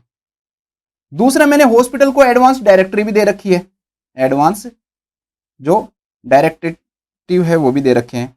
और थर्ड, मैंने नॉमिनेटिव रिप्रेजेंटेटिव भी बना रखा है। अब हॉस्पिटल के पास तो ये तीनों चीजें हैं, मैं भी हूं जो मैं बिल्कुल ठीक हूं, कोग्निटिव एबिलिटीज मेरे अंदर हैं, दूसरा एडवांस डायरेक्टरी भी है, और तीसरा आपके पास नॉमिनेटेड रिप्रेजेंटेटिव। अब हॉस्पिटल किसको फॉलो करे, सोचने वाली बात है ना, मैं किसको फॉलो करे। तो पहली चीज, पहला फोकस, मैं खुद हूं, मैं प्रेजेंट हूं भाई, मुझे पता है कि मेरे क्या अच्छा है मेरा बुरा। हो सकता है मैंने एडवांस डायरेक्टरी में उस समय पता नहीं क्या सोच के, डिप्रेशन में सोच के, क्या सोच के मैंने लिख दिया होगा, ठीक है। तो पहला फोकस पर्सन को खुद को दिया जाएगा उस कंडीशन में, अगर उसकी कोग्निटिव एबिलिटीज सही हैं तो एडवांस डायरेक्टरी से ज्यादा जो चीज वो खुद कहेगा वो माना जाएगा। सेकंड, अब इन दोनों में उसकी वाइफ कह रही है कि भाई मैं ये ट्रीटमेंट दिलाऊंगी, और एडवांस डायरेक्टिव कहती है भाई ये ट्रीटमेंट मैं नहीं लूंगा। तो भाई मैं खुद लिख के गया हूं ना, तो मैं मेरी वाइफ से ज्यादा मेरे बारे में सही सोचूंगा, ठीक है, लड़ाई हो जाएगी कभी ना कभी। एडवांस जो डायरेक्टिव है वो मैं ज्यादा सोचूंगा मेरे बारे में सही, तो एडवांस जो डायरेक्टिव होगा ना दोस्तों उसको सेकंड फोकस दिया जाएगा, और थर्ड जो फोकस दिया जाएगा वो नॉमिनेटिव रिप्रेजेंटेटिव को, ठीक है। एडवांस डायरेक्टिव के बाद में थर्ड फोकस किस पे दिया जाएगा, नॉमिनेटिव रिप्रेजेंटेटिव को दिया जाएगा। तो ध्यान रखना इसके, ये अगर पूछा जाता है कि भाई पहला फोकस किस पे दोगे, तो ये भी आपको थोड़ा सा ध्यान रखना है। तो पहला कोग्निटिव एबिलिटीज को, फिर एडवांस डायरेक्टिव को, और फिर आपका नॉमिनेटिव रिप्रेजेंटेटिव को, ठीक है।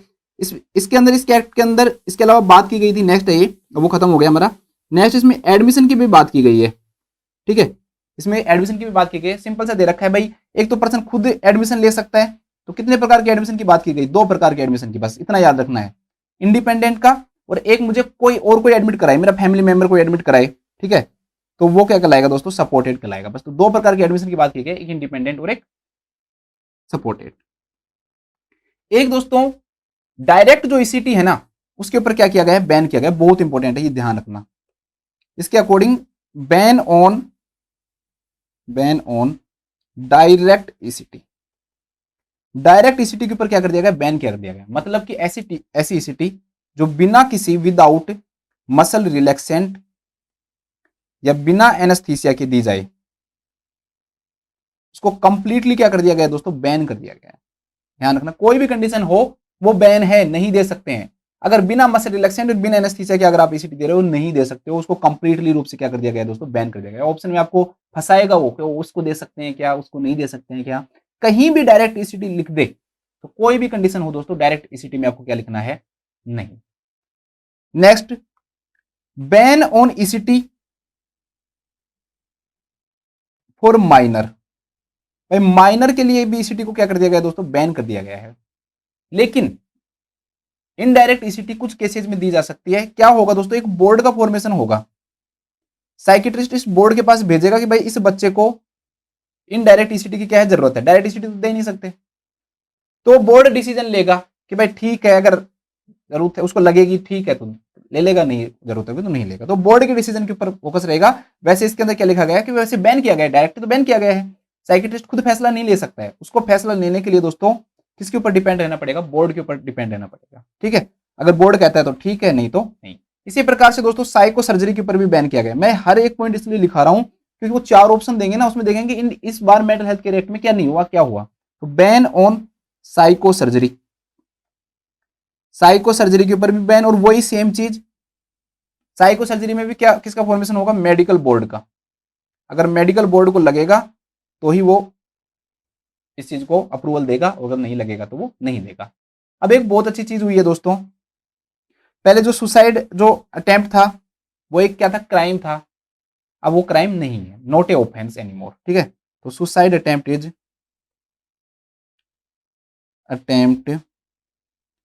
नॉट ए क्राइम, या ऑफेंस भी लिख देते हैं, ठीक है, कहीं वहां पर डर जाओ ये ऑफेंस क्या है, ऑफेंस एनीमोर। उनको लगता है कि भाई उसने ये काम किया होगा तो कुछ ना कुछ, खुद को कौन मारना चाहता है, कोई नहीं मारना चाहता, तो कुछ ना कुछ ऐसी कंडीशन जरूर बनी होगी, उसके साथ में बुरा हुआ होगा, कुछ भी हुआ होगा, तो जिसके कारण क्या हुआ होगा दोस्तों, उसने ऐसा किया होगा, तो इसको उससे हटा दिया गया है, ठीक है। एक यूज ऑफ रिस्ट्रेंट्स को भी कुछ कंडीशंस में लिया गया है, यूज ऑफ रिस्ट्रेंट्स, ठीक है, जो भान देते हैं पेशेंट्स को, उस उन्होंने कहा कि भाई ये जब भी यूज किया जा सकता है जब आपको ऐसा लगे कि इसके अलावा कुछ अवेलेबल है ही नहीं। ठीक है, ये ओनली वे है, मतलब खुद को और अदर्स को इंजरी से बचाने का, सेल्फ को और अदर को इंजरी से बचाने का अकेला ये वे है, आपको लगे कि भाई ये इसके अलावा कोई तरीका ही नहीं है रिस्ट्रेंट करने के अलावा इस पेशेंट को, तो ही हम उसको क्या करेंगे दोस्तों, रिस्ट्रेंट कर सकते हैं, नहीं तो नहीं कर सकते। इसके लिए भी दोस्तों ये अप्रूवल चाहिएगा आपको, किसका, जो साइकेट्रिस्ट का भी इंचार्ज होगा ना, उसका क्या चाहिएगा, अप्रूवल चाहिएगा। ठीक है, तो इसको भी अथॉरिटी दी गई है, किसको, किसके द्वारा अथोराइज्ड किया गया है, authorised by psychiatric in-charge, psychiatrist लिख लो, इंचार्ज। ठीक है, तो ये आपका खत्म हो गया। मेन फोकस एक बार मैं दोबारा से एक बार जल्दी जल्दी रिवाइज करवाता हूँ आपको, क्योंकि ये इंपॉर्टेंट है भाई, है ना, यहाँ मुझे रिवाइज करवाना बहुत जरूरी है। 2 मिनट लूंगा बस ओनली, आपके 2 मिनट से ज्यादा नहीं लूंगा मैं। सबसे important, central mental health authority का क्या हुआ है, इसके द्वारा स्टैब्लिशमेंट हुआ है। दूसरा दोस्तों कि भाई कोई भी पर्सन को राइट है कि वो अपने ट्रीटमेंट ले या नहीं ले, ये डिसीजन ले सकता है अगर उसके अंदर कॉग्निटिव एबिलिटीज है तो। ठीक है, बस ये कुछ भी नहीं है, और उसमें छोड़ो। क्या किसका फॉर्मेशन किया गया, एडवांस डायरेक्टिव का। मैं एडवांस में लिख के जा सकता हूँ कि मुझे कौन सा ट्रीटमेंट लेना है, कौन सा नहीं लेना, मैं बीमार हो जाऊंगा तब उसको फॉलो किया जाएगा। इसके अलावा मैं एक नॉमिनेटेड रिप्रेजेंटेटिव बना सकता हूँ, मेरे डिसीजन वो लेगा बाद में जब मैं मेंटली इल हो जाऊंगा तब। एक यहाँ पर एडमिशन की बात की गई, इंडिपेंडेंट और सपोर्टेड की। डायरेक्ट ईसीटी के ऊपर कंप्लीटली रूप से क्या किया गया है, बैन किया गया है। माइनर के लिए ईसीटी पे क्या किया गया दोस्तों, डायरेक्ट नहीं ईसीटी पे बैन किया गया है, लेकिन अगर फिर भी ईसीटी देनी है तो बोर्ड की परमिशन। साइको सर्जरी के ऊपर बैन किया गया है। और सुसाइड अटेम्प्ट जो है दोस्तों वो अब क्या नहीं है, एक क्राइम नहीं है। और इसके अलावा यूज ऑफ रिस्ट्रेंट्स है वो सिर्फ उस वे में किया जाएगा जब सिर्फ ऐसा लगे कि ये सिर्फ एक अकेला तरीका है जो खुद को, पेशेंट को और औरों को क्या करेगा दोस्तों, बचाएगा। ठीक है, किससे, इंजरी से। और लेकिन इसके लिए भी किसकी चाहिएगी, साइकेट्रिस्ट जो इंचार्ज है दोस्तों उसकी क्या चाहिएगी, अथॉरिटी। ठीक है, अब हम देखते हैं क्या क्वेश्चंस पूछे थे। क्वेश्चन क्या था, as per the mental health care act 2017 which of the following statement is not true. ध्यान रखना नॉट ट्रू है, कहीं फंस मत जाना भाई ट्रू पूछ रहे हैं, नहीं, नॉट ट्रू है। ECT should not be used without muscle relaxant, भाई ये ट्रू है। मैंने कहा था कि मसल रिलैक्सेंट या एनेस्थीसिया के बिना हम ईसीटी को यूज नहीं कर सकते हैं, ये लाइन लिखी हुई है, ECT should not be used, तो ये तो ट्रू है, हमें तो फॉल्स ढूंढना है ना, नॉट ट्रू ढूंढना है। ECT should not be used without anaesthesia, वही बात हो गई है। तो थर्ड है, ECT therapy will not be performed for minors. और फोर्थ दे रखा है, direct ECT can be given with the consent of the patient. मैंने कहा था कोई भी कंडीशन हो, डायरेक्ट जो ईसीटी है ना वो दी ही नहीं जा सकती है, किसी भी कंडीशन में डायरेक्ट ईसीटी नहीं दी जाएगी, कि पेशेंट कंसेंट दे चाहे नहीं दे, उसके एडवांस डायरेक्टिव में भी लिखा हुआ हो, चाहे चाहे उसका नॉमिनेटेड रिप्रेजेंटेटिव भी। ये वर्ड मैं बार बार क्यों बोल रहा हूँ, ताकि आपके दिमाग में घुस जाए, आपके दिमाग में ये बार बार सुनोगे तो नए वर्ड नहीं रहेंगे, वहां पर जब वर्ड आएगा एडवांस डायरेक्टिव तो आपको लगेगा कि हाँ भाई सर ने बोला हुआ ये वर्ड तो कहीं ना कहीं तो सुना है, इसलिए मैं बार बार यूज कर रहा हूँ, आप भी यूज करो।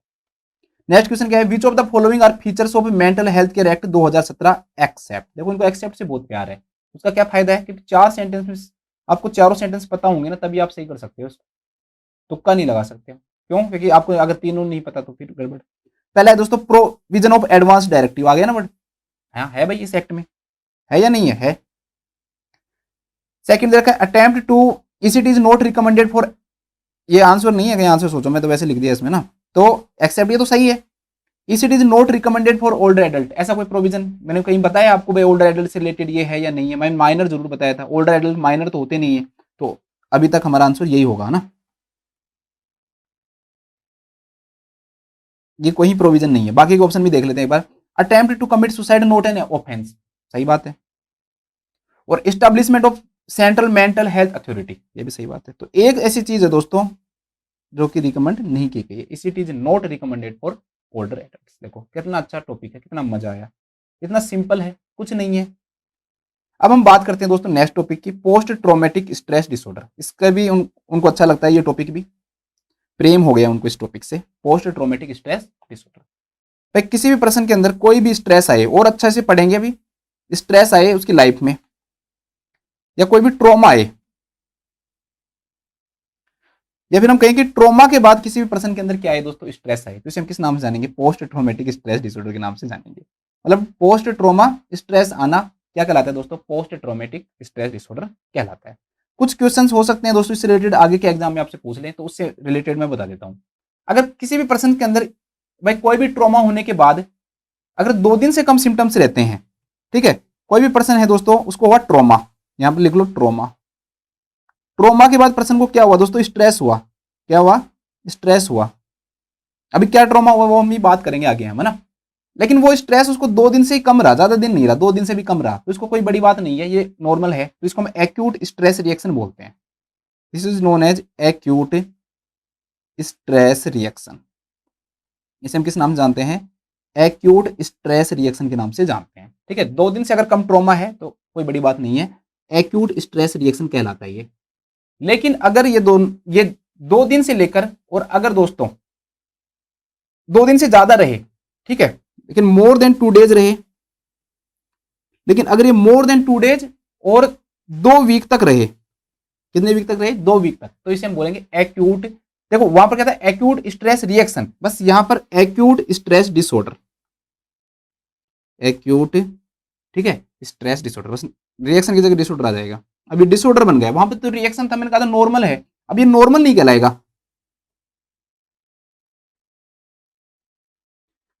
ठीक है, मेरे दिमाग में कोई ट्रॉमा आ गया, मैंने किसी का मर्डर देख लिया, अब मेरे दिमाग में वो घूम रहा है, बार बार आ रहा है, बार बार मेरे उसका एक्सपोजर हो रहा है, मेरे माइंड में वो सीन ही आता है। 2 दिन तक आ रहा है तो ठीक है, कोई बड़ी बात नहीं है, वो एक हमारे नॉर्मल रिएक्शन है, हो जाता है। लेकिन अगर उससे ज्यादा आ रहा है, 2 वीक तक आ रहा है ना दोस्तों, तो ये डिसऑर्डर बन गया, एक्यूट स्ट्रेस डिसऑर्डर बन गया। लेकिन अगर दोस्तों मैं इसके कारण डिप्रेशन में भी जा सकता हूं, अगर ये 2 वीक से ज्यादा है और 1 मंथ तक है, तो ये क्या कहलाएगा दोस्तों? मेरा डिप्रेशन कहलाएगा, क्योंकि उस ट्रॉमा के कारण मैं किस में चला गया? डिप्रेशन में चला गया। अब मैं बिल्कुल डिप्रेशन वाले सिम्टम्स मेरे अंदर आने लग जाएंगे। लेकिन लेकिन लेकिन आंसर शुरू होता है यहां से, अगर ये मोर देन 1 मंथ हो, अगर ये मोर देन 1 मंथ होना दोस्तों, तो अब ये क्या कहलाएगा? पोस्ट ट्रॉमेटिक स्ट्रेस डिसऑर्डर कहलाएगा। सिंपल सी बात क्या है दोस्तों, मैंने कोई भी ट्रॉमा देखा, चाहे मैंने अर्थक्वेक देखा, ठीक है, अर्थक्वेक में मैंने लोगों को मरते हुए देखा, ठीक है, सिंपल अर्थक्वेक नहीं कि कुर्सी हिली मैं 1 महीने तक उसमें चला गया हूँ, स्ट्रेस में चला गया हूँ, वो नहीं। मैंने देखा कि कितने सारे लोग मर गए, कोरोना में देखा मैंने, डिजीज कंडीशन में देखा कि भाई बहुत सारे लोग मर गए हैं, मैंने बाढ़ में देखा, फ्लड्स में देखा, लड़ाई में देखा, किसी का रेप होते हुए देख लिया, या पर्सन का खुद का रेप हो जाए, ठीक है, मर्डर देख लिया, पर्सन का खुद का मर्डर नहीं हो सकता, फिर वो मर जाएगा, फिर वो जीवित नहीं रहेगा, वो नहीं दे पाएगा खुद का, स्ट्रेस में नहीं जाएगा वो, ठीक, हंसने की बात नहीं है। मैंने ऐसे खतरनाक मेरा एक्सीडेंट हो गया, वो मुझे बार बार याद आ रहा है, मैंने किसी और का एक्सीडेंट देख लिया। तो ये सब चीजें अगर 1 महीने से कम है तो बाकी के डिसऑर्डर रहेंगे, लेकिन अगर 1 महीने से ज्यादा मेरे को ये सिम्टम्स आ रहे हैं ना दोस्तों, तो क्या कहलाएगा? पोस्ट ट्रॉमेटिक स्ट्रेस डिसऑर्डर कहलाएगा, कि किसी ट्रॉमा के बाद मुझे क्या आ रहा है दोस्तों? स्ट्रेस आ रहा है। ठीक है, एक क्वेश्चन तो इन्होंने बिल्कुल अलग ही पूछ लिया, इसके कोजेज भी पूछ लिया था अब की बार, कि भाई इसके क्या क्या कोजेज हो सकते हैं अब की बार, मतलब प्रीवियस में, अब की बार बोलूँ तो मतलब प्रीवियस समझना है ना, प्रीवियस कोई भी पेपर हो तो उनके कई सारे उसने कोजेज हो सकते हैं। जैसे आपने मान लो अर्थक्वेक देखा हो दोस्तों, अब अर्थक्वेक का मतलब यहाँ पर ये नहीं है कि सिंपल सा बस आपने हिलता हुआ देख लिया। अर्थक्वेक का मतलब यहाँ पर ये है कि मतलब आपने अर्थक्वेक हुआ था बहुत बड़ा और उसमें आपने कई लोगों की डेथ देखी है, तो वो वाला अर्थक्वेक, ठीक है। या आपने कोई डिजीजेज देख ली, खुद के अंदर भी डिजीज हो सकती है दोस्तों, कैंसर वैंसर की एकदम से वो कर लो, ठीक है, तो डिजीजेज से भी हो सकता है। ये डिजीजेज मैंने डाला है क्योंकि ऑप्शन आया था उसमें। इसके अलावा दोस्तों वार, युद्ध हो, ठीक है, युद्ध में आपने मरते हुए लोगों को देख लिया, आप फौज के अंदर थे और आपने देखा वहां पर बहुत सारे लोग मरे यार, आपका ट्रॉमा निकल ही नहीं पा रहा, आप अपने अपने साथियों को खोता हुआ देखा आपने, ठीक है, आप उस ट्रॉमा से बाहर नहीं आ पा रहे, पीटीएसडी में चले गए आप। या फिर किसी भी का रेप हो जाए, या किस रेप विक्टिम भी हो सकता है, या फिर रेप देखने वाला भी हो सकता है, ठीक है। या फिर दोस्तों मर्डर, मर्डर देखने वाला, उसके दिमाग से बार बार नहीं जा रहा वो मर्डर, उसने मर्डर देख लिया है ना, दिल वाले फिल्म की तरह मर्डर देख लिया, बार बार वही चीज आ रही है उसके दिमाग में। ऐसे कोई एक्सीडेंट देख ले दोस्तों, उसमें भी ये हो सकता है, ठीक है। इसके अलावा दोस्तों ये जो चीज है ना, पोस्ट ट्रॉमेटिक जो स्ट्रेस डिसऑर्डर है ना, इसके कुछ छोटे से फैक्ट बता देता हूं। Post traumatic stress disorder mainly young लोगों के अंदर ज्यादा देखने को मिलता है। भाई बच्चे हैं, उन्होंने देख लिया, उनको पता ही नहीं है मर्डर हो रहा है, ठीक है। ओल्ड एज वो कहते हैं मेरी पूरी उम्र हो गई देखते हुए, छोड़ो मुझे नहीं कुछ देना।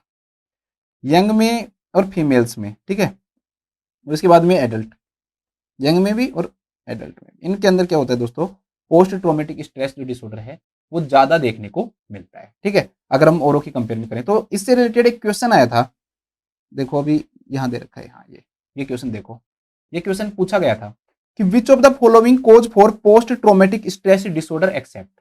ठीक है, कि मतलब इनमें से ऐसा कौन सा है दोस्तों जो कि पोस्ट ट्रोमेटिक स्ट्रेस डिसऑर्डर कोज कर सकता है, एक्सेप्ट, इनमें से कौन सी चीज है जो नहीं करेगी, एक्सेप्ट के बारे में पूछा है। अब अगर हम एक्सपेक्ट, देखो वहां पर मैंने डिवोर्स लिखाया नहीं है, लेकिन डिवोर्स के कारण भी पर्सन किस में जा सकता है दोस्तों, ट्रोमा में जा सकता है, ध्यान रखना। रोबेरी में भी जा सकता है, एकदम से आपके सामने किसी ने बंदूक लगा दी तो आपकी तो जान के ऊपर आ गया ना वो, भाई आपकी लाइफ ऐसे हो जाएगी बिल्कुल। और डायग्नोसिस ऑफ कैंसर भी हो सकता है, यहां पर राइट आंसर आएगा बैंक। ठीक है, पैसे सबसे कम इंपॉर्टेंट होंगे, देखो इन चारों में अगर आप ऑप्शन में भी देखो ना, तो डाइवोर्स से आपने किसी को खोया है, ठीक है, हो सकता है कि आप डाइवोर्स नहीं देना चाहते, एकदम से आपने किसी को खोया है। रोबरी एट गन पॉइंट खुद के आपके ऊपर आई है, और डायग्नोसिस ऑफ कैंसर हुई, वो भी आपकी लाइफ है, तो वो सब स्ट्रेस हो सकता है। इन सब में सबसे इंपॉर्टेंट क्या है, पैसे हैं। तो बैंक करप्ट जो है ना दोस्तों, वो इसका राइट आंसर होगा इस वे में। कुछ केसेज में हो सकता है इसमें भी हो जाए, लेकिन हमें चार में से एक अच्छा आंसर ढूंढना था, अब अच्छा आंसर तो भाई यही मिलेगा। ठीक है, इसके बाद में हम इसके क्या देखते हैं दोस्तों, डायग्नोसिस देखते हैं। डायग्नोसिस DSM-5 के अकॉर्डिंग देखेंगे। इसकी फुल फॉर्म बताओ क्या होती है मुझे, ये मैं साइकेट्री पढ़ा रहा हूँ, मुझे नहीं लगता कि ये फुल फॉर्म कोई बच्चा होगा जिसे नहीं आती होगी। ठीक है, सबको आनी चाहिए। नेक्स्ट क्वेश्चन है मेरा आज का ये। तो DSM-5 इसके बारे में क्या कहता है, वो क्या कहता है PTSD के बारे में, यहाँ से क्वेश्चन आते हैं तो मेरे बताना जरूरी है। पहला चीज वो बताता है कि भाई जो भी पर्सन होगा ना, वो एक्सपोजर होगा उसका पक्का, किससे, ट्रोमा से, तो एक्सपोजर टू ट्रोमा होगा, तभी तो पोस्ट ट्रोमेटिक स्ट्रेस डिसऑर्डर होगा।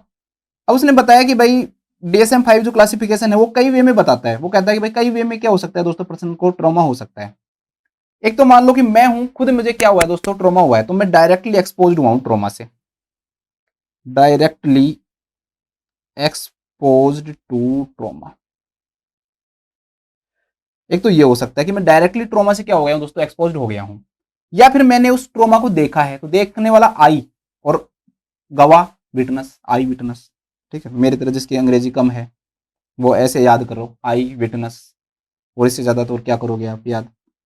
तो आई विटनेस है भाई, किसी ने मान लो किसी का भाई मर्डर देखा हो, किसी का रेप देख लिया हो, बेचारे ने गलती से कुछ कर नहीं पा रहा हो, ठीक है, जैसे मिथुन चक्रवर्ती के साथ होता था फिल्मों के अंदर पहले, तो वो सब चीजें कोई देख कर भी हो सकता है, किसी का मर्डर, ये सब चीजें तो आई विटनेस भी हो सकता है। आपने वॉर में आप खुद नहीं लड़े हो, लेकिन आपने देखा है इतने लोगों को मरते हुए, कोरोना में आपके साथ नहीं हुआ हो, लेकिन आपने देखा है हॉस्पिटल के अंदर काम करते हुए, तो आई विटनेस के साथ भी दोस्तों हो सकता है। या फिर दोस्तों आपके फैमिली या फ्रेंड के साथ, मेंबर के साथ हो ये, ठीक है, फैमिली मेंबर या जो फ्रेंड है ना उसके साथ में हो। अब उस कंडीशन में आप आई विटनेस तो नहीं हो ना, उसके साथ हो गया, लेकिन अब आपको पता है कि वो बंदा भाई उसके साथ इतना बुरा हुआ है, आप उसके पास उसके साथ रहते हो, ठीक है, अब वो आपको बताता है, तो आप उसको क्या कर रहे हो दोस्तों, लर्न कर रहे हो, तो लर्निंग हो जाएगी, लर्निंग ऑफ डायरेक्ट एक्सपोजर। ठीक है, वो आपको एक ही चीज बता रहा है, ये हुआ था, उसके साथ खुद गलत हुआ हुआ है। ठीक है,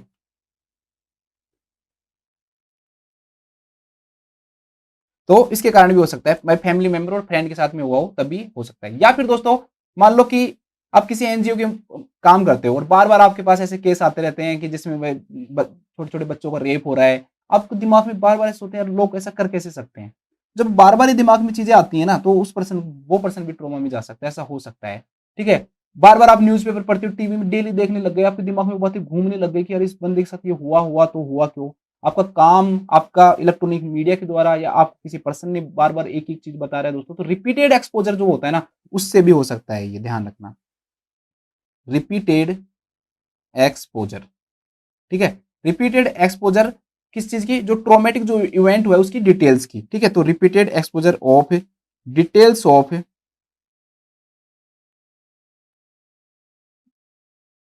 ट्रॉमेटिक इवेंट्स। जैसे आजकल की अपनी मीडिया है, कोई बुरी चीज हो गई बार बार उसको दिखाती रहती है, बार बार दिखाती रहती है, बार बार हम वो टीवी देखते देखते हमारे दिमाग में इतना चला जाए, तो कोई पर्सन हो सकता है कि आपको बताने वाला बार बार वो एक एक चीज समझाए। या फिर हो सकता है कि दोस्तों मीडिया हो, ठीक है, मीडिया भी बता सकती है, इलेक्ट्रॉनिक मीडिया, या आपका खुद का काम हो, आप एनजीओ में काम करते हो दोस्तों, और आप यही चीजें देखते हो बार बार, तो ड्यूरिंग वर्क भी हो सकता है। तो पहली फेज, अब इसमें तो कोई सिम्टम नहीं दे रखा ना, बट इसमें ये दे रखा कि भाई एक्सपोजर जरूर होना चाहिए, जिसको एक्सपोजर नहीं हुआ है उसको कुछ नहीं होने वाला। तो ये जरूरी है दोस्तों।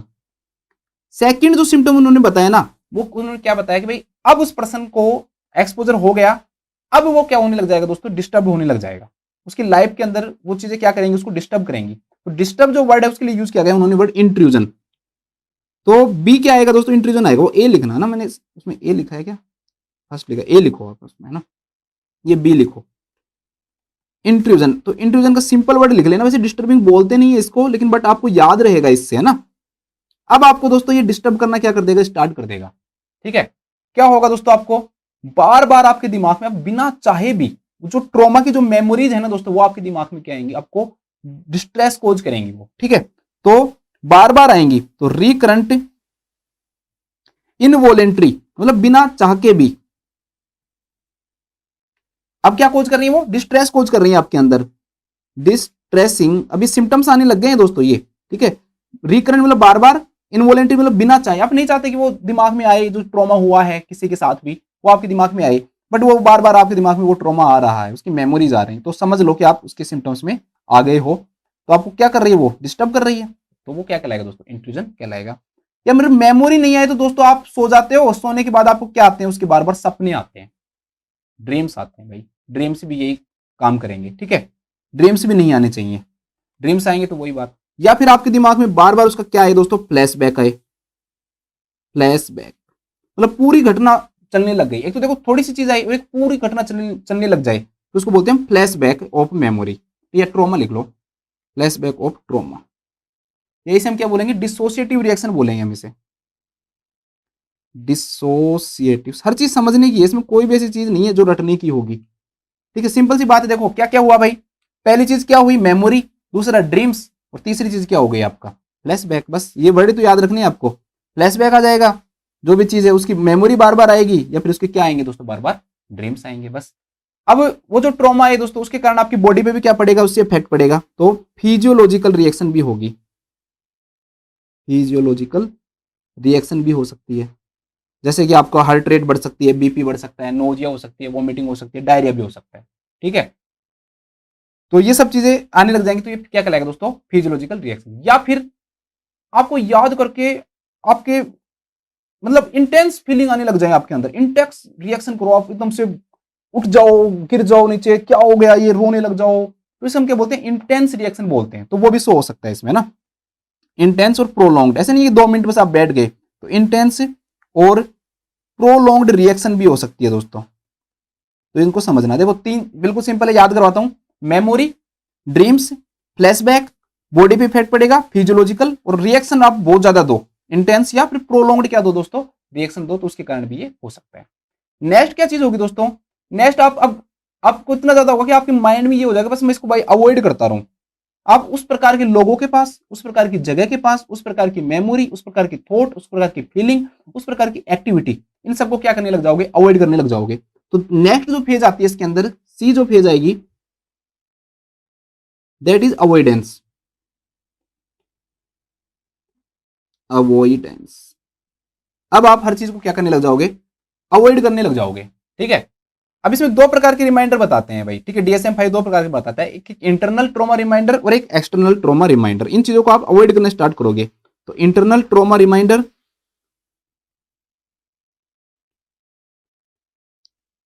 और एक्सटर्नल ट्रॉमा रिमाइंडर। बस सिंपल सी बात है, इंटरनल ट्रॉमा रिमाइंडर मतलब जो आपके अंदर है, किसी भी पर्सन के अंदर क्या क्या होती है, मेमोरीज होती हैं, आप उनको अवॉइड करने की कोशिश करोगे। या फिर आप किसको अवॉइड करोगे, आपके जो थॉट्स हैं उनको, या आपकी जो फीलिंग्स हैं उनको। ठीक है, इधर लिख नहीं रहा थोड़ा सा, मेमोरीज, थॉट्स एंड फीलिंग्स। ठीक है, मेमोरीज, थॉट और फीलिंग्स, इनको आप अवॉइड करोगे। अब एक्सटर्नल ट्रॉमा रिमाइंडर कौन कौन से हैं, कोई मतलब मान लो कि किसी आदमी मर्डर हुआ था, उसका भाई है, आप उससे भी मिलना नहीं चाहोगे, उसको भी आप क्या करोगे दोस्तों, अवॉइड करोगे। किसी जगह भी मर्डर हुआ था, आप कहोगे मैं तो वहां जाऊंगा ही नहीं, उस प्लेस पे नहीं जाऊंगा। ठीक है, आपको बाइक चलाते समय आपने ये चीजें देखी थी, आप कहोगे मैं तो बाइक ही नहीं चलाऊंगा कभी जिंदगी में। ठीक है, मैं बाइक नहीं चलाऊंगा। तो ये क्या कहलाता है दोस्तों, अवॉइडेंस कहलाता है। नेक्स्ट जो चीज आएगी दोस्तों वो क्या आएगी भाई, अब आपके अंदर और नेगेटिव सिम्टम्स क्या हो जाएंगे, स्टार्ट हो जाएंगे, जिसको हम बोलते हैं इसमें क्या क्या सिम्टम्स आएंगे भी बताऊंगा मैं आपको। इसको हम बोलेंगे negative cognition and mood. Negative cognition and mood. सारे सिम्टम जरूरी नहीं है, ठीक है। जैसे उन्होंने बताया कि जैसे बी और सी में से कोई भी एक या एक से ज्यादा सिम्टम्स प्रेजेंट होना चाहिए, वही माना उन्होंने, तो समझ जाओ कि इस फेज के अंदर है वो। जैसे डी है तो डी में उन्होंने कहा कि 2 या उससे ज्यादा सिम्टम्स प्रेजेंट होने चाहिए, ठीक है। उसमें आप लिखना चाहो तो लिख लो एक या एक से ज्यादा सिम्टम। एक्सपोजर में कुछ नहीं लिखा उन्होंने, लेकिन उन्होंने बी और सी में क्या लिखा कि एक या एक से ज्यादा सिम्टम अगर प्रेजेंट है तो उसको माना जाएगा कि भाई इस फेज के अंदर है, ठीक है। इसमें माना भाई 2 या 2 से ज्यादा सिम्टम्स क्या हो दोस्तों प्रेजेंट हो। अब क्या होगा, धीरे धीरे जो पर्सन है ना दोस्तों आगे की तरफ बढ़ेगा तो उन चीजों को भूलने लग जाएगा, तो उसको बोलते हैं एमनेसिया। तो वो उससे पूछेंगे भाई क्या क्या हुआ था, तो वो भूल जाएगा कि भाई क्या क्या हुआ था, मुझे ये पार्ट याद नहीं है, मुझे ये चीजें याद नहीं है, तो धीरे धीरे भूलेगा उन चीजों को।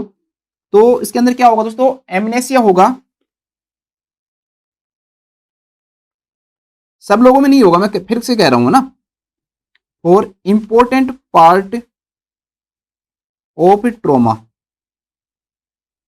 जो ट्रोमा के इंपॉर्टेंट पार्ट हैं उन पार्ट्स के लिए उसको क्या होने लग जाएगा दोस्तों, एमनेसिया होने लग जाएगा। अब किसी पर्सन ने भाई मान लो रेप देखा है, ठीक है, उसने देख लिया भाई कि 5-6 लोगों ने किसी बच्चे का रेप कर दिया, इससे बुरी कोई चीज नहीं है, उसको लगेगा कि दुनिया कितनी खराब है। उसको क्या लगेगा, मैंने क्या किया, मैंने तो कुछ ही नहीं किया। दूसरे लोगों से उसको क्या हो जाएगी दोस्तों, नफरत हो जाएगी। तो ऐसे में क्या होगा, नेगेटिव बिलीफ बन जाती है ना, नेगेटिव बिलीफ बन जाएगी उस पर्सन की। इसलिए से हमने क्या कहा, नेगेटिव कॉग्निशन एंड मूड, मतलब हर चीज नेगेटिव हो रही है। मेमोरी का क्या हो रहा है, लॉस हो रहा है, ना कि मेमोरी आ रही है, लॉस होना नेगेटिव कॉग्निशन हो जाएगा, ठीक है। तो नेगेटिव बिलीव किस किस के बारे में, सेल्फ के बारे में, खुद के बारे में भी, अदर के बारे में भी, अदर पर्सन के बारे में भी, और पूरे संसार के बारे में। उसको पूरा वर्ल्ड ही खराब है, दुनिया खराब है, ये कोई काम की नहीं होगी, क्योंकि वो खुद के ट्रोमा में है ना वो बेचारा। तो उसको हर हर के बारे में ऐसे लगेगा सब कुछ क्या है, खराब है। अब वो हर चीज में ब्लेम देगा खुद को और अदर्स को कि यार वो आदमी रोक सकते थे, वहां पर 2 लोग खड़े थे, वो बचा सकते थे, मैं बचा सकता था। तो सबको क्या देगा दोस्तों, ब्लेम करेगा वो। तो इन अप्रोप्रिएट, सरकार को ब्लेम देगा, पुलिस को ब्लेम देगा, ब्लेम टू, हो सकता है वो सही भी हो, लेकिन यहाँ सेक्रेटरी के अनुसार पढ़ रहे हैं, यहाँ पर नहीं पढ़ सकते ऐसे हम, सेल्फ एंड अदर्स, ठीक है। तो इन अप्रोप्रिएट ब्लेम करेगा वो सेल्फ को और अदर्स को कि भाई ऐसा वो लोग बचा सकते थे, ये कर रहे हैं, उनकी गलती है, ये सारी उनकी गलती है, ठीक है।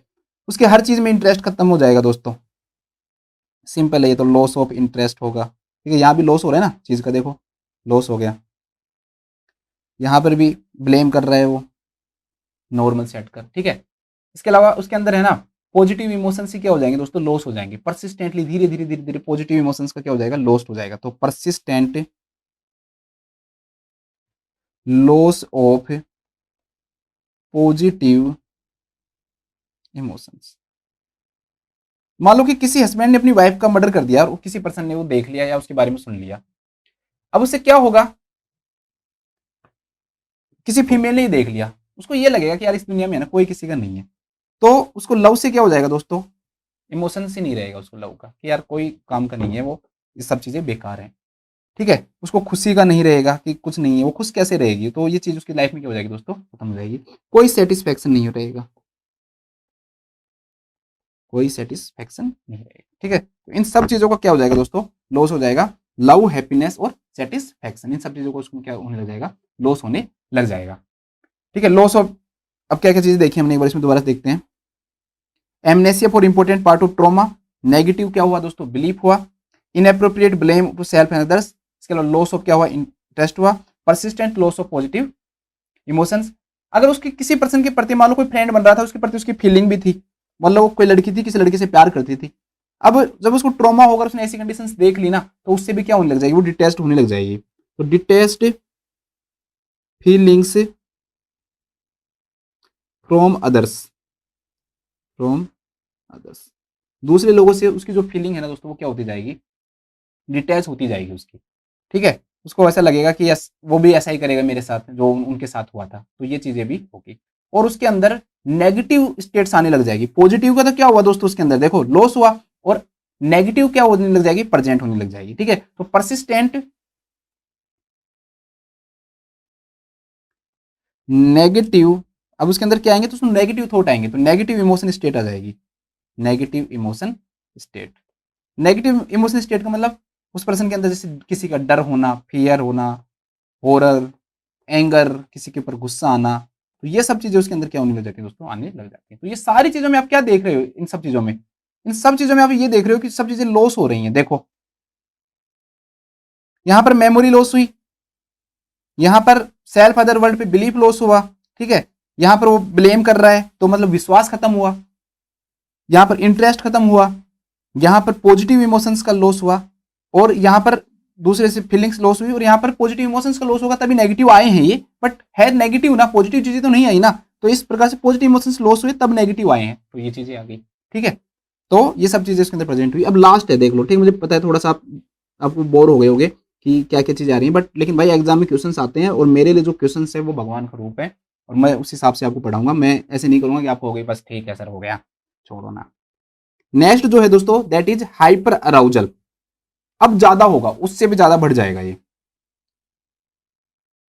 ठीक है, और भी ज्यादा अराउज हो जाएगा पेशेंट के अंदर, सिम्टम्स जो है बहुत ज्यादा होने लग जाए, तो उसे हम किस नाम जानते हैं, हाइपर अराउजल के नाम से जानते हैं। हाइपर अराउजल में भी डीएसएम 2 के बारे में कहते हैं, तो याद करना इतना टफ है नहीं, पहले में कुछ है नहीं, फिर एक एक है, फिर दो दो है, बस दो या दो से ज्यादा फीचर अगर प्रेजेंट है तो वो मानेंगे कि वो किस स्टेट में है, इस हाइपर अराउजल की स्टेट में वो पहुंच गया है, ठीक है।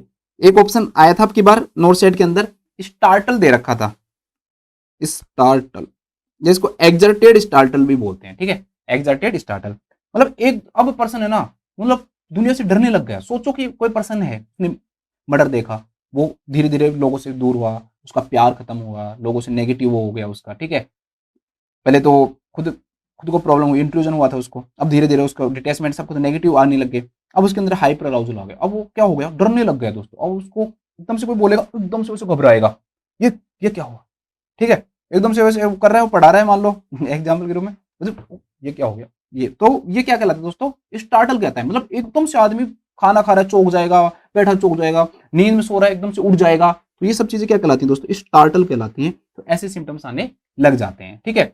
या फिर उसको आप थोड़ा सा बोलोगे ना कि भाई ऐसा इधर कर ले, उसको लिटिल प्रोवोक करोगे ना, उस लिटिल प्रोवोक से ही वो गुस्सा हो जाएगा, मेरे साथ मजाक करने की कोई जरूरत नहीं है, मेरे साथ ये मत करो, इरिटेबिलिटी, एंगर, आउटब्रस्ट, फट जाता है ना व्यक्ति, ऐसा हो जाता है, ठीक है। तो इरिटेबिलिटी, इरिटेबिलिटी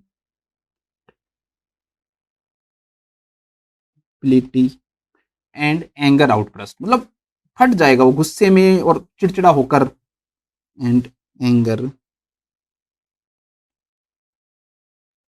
आउटब्रस्ट विद, ठीक है, थोड़ा सा उसको प्रोवोक कर दो आप,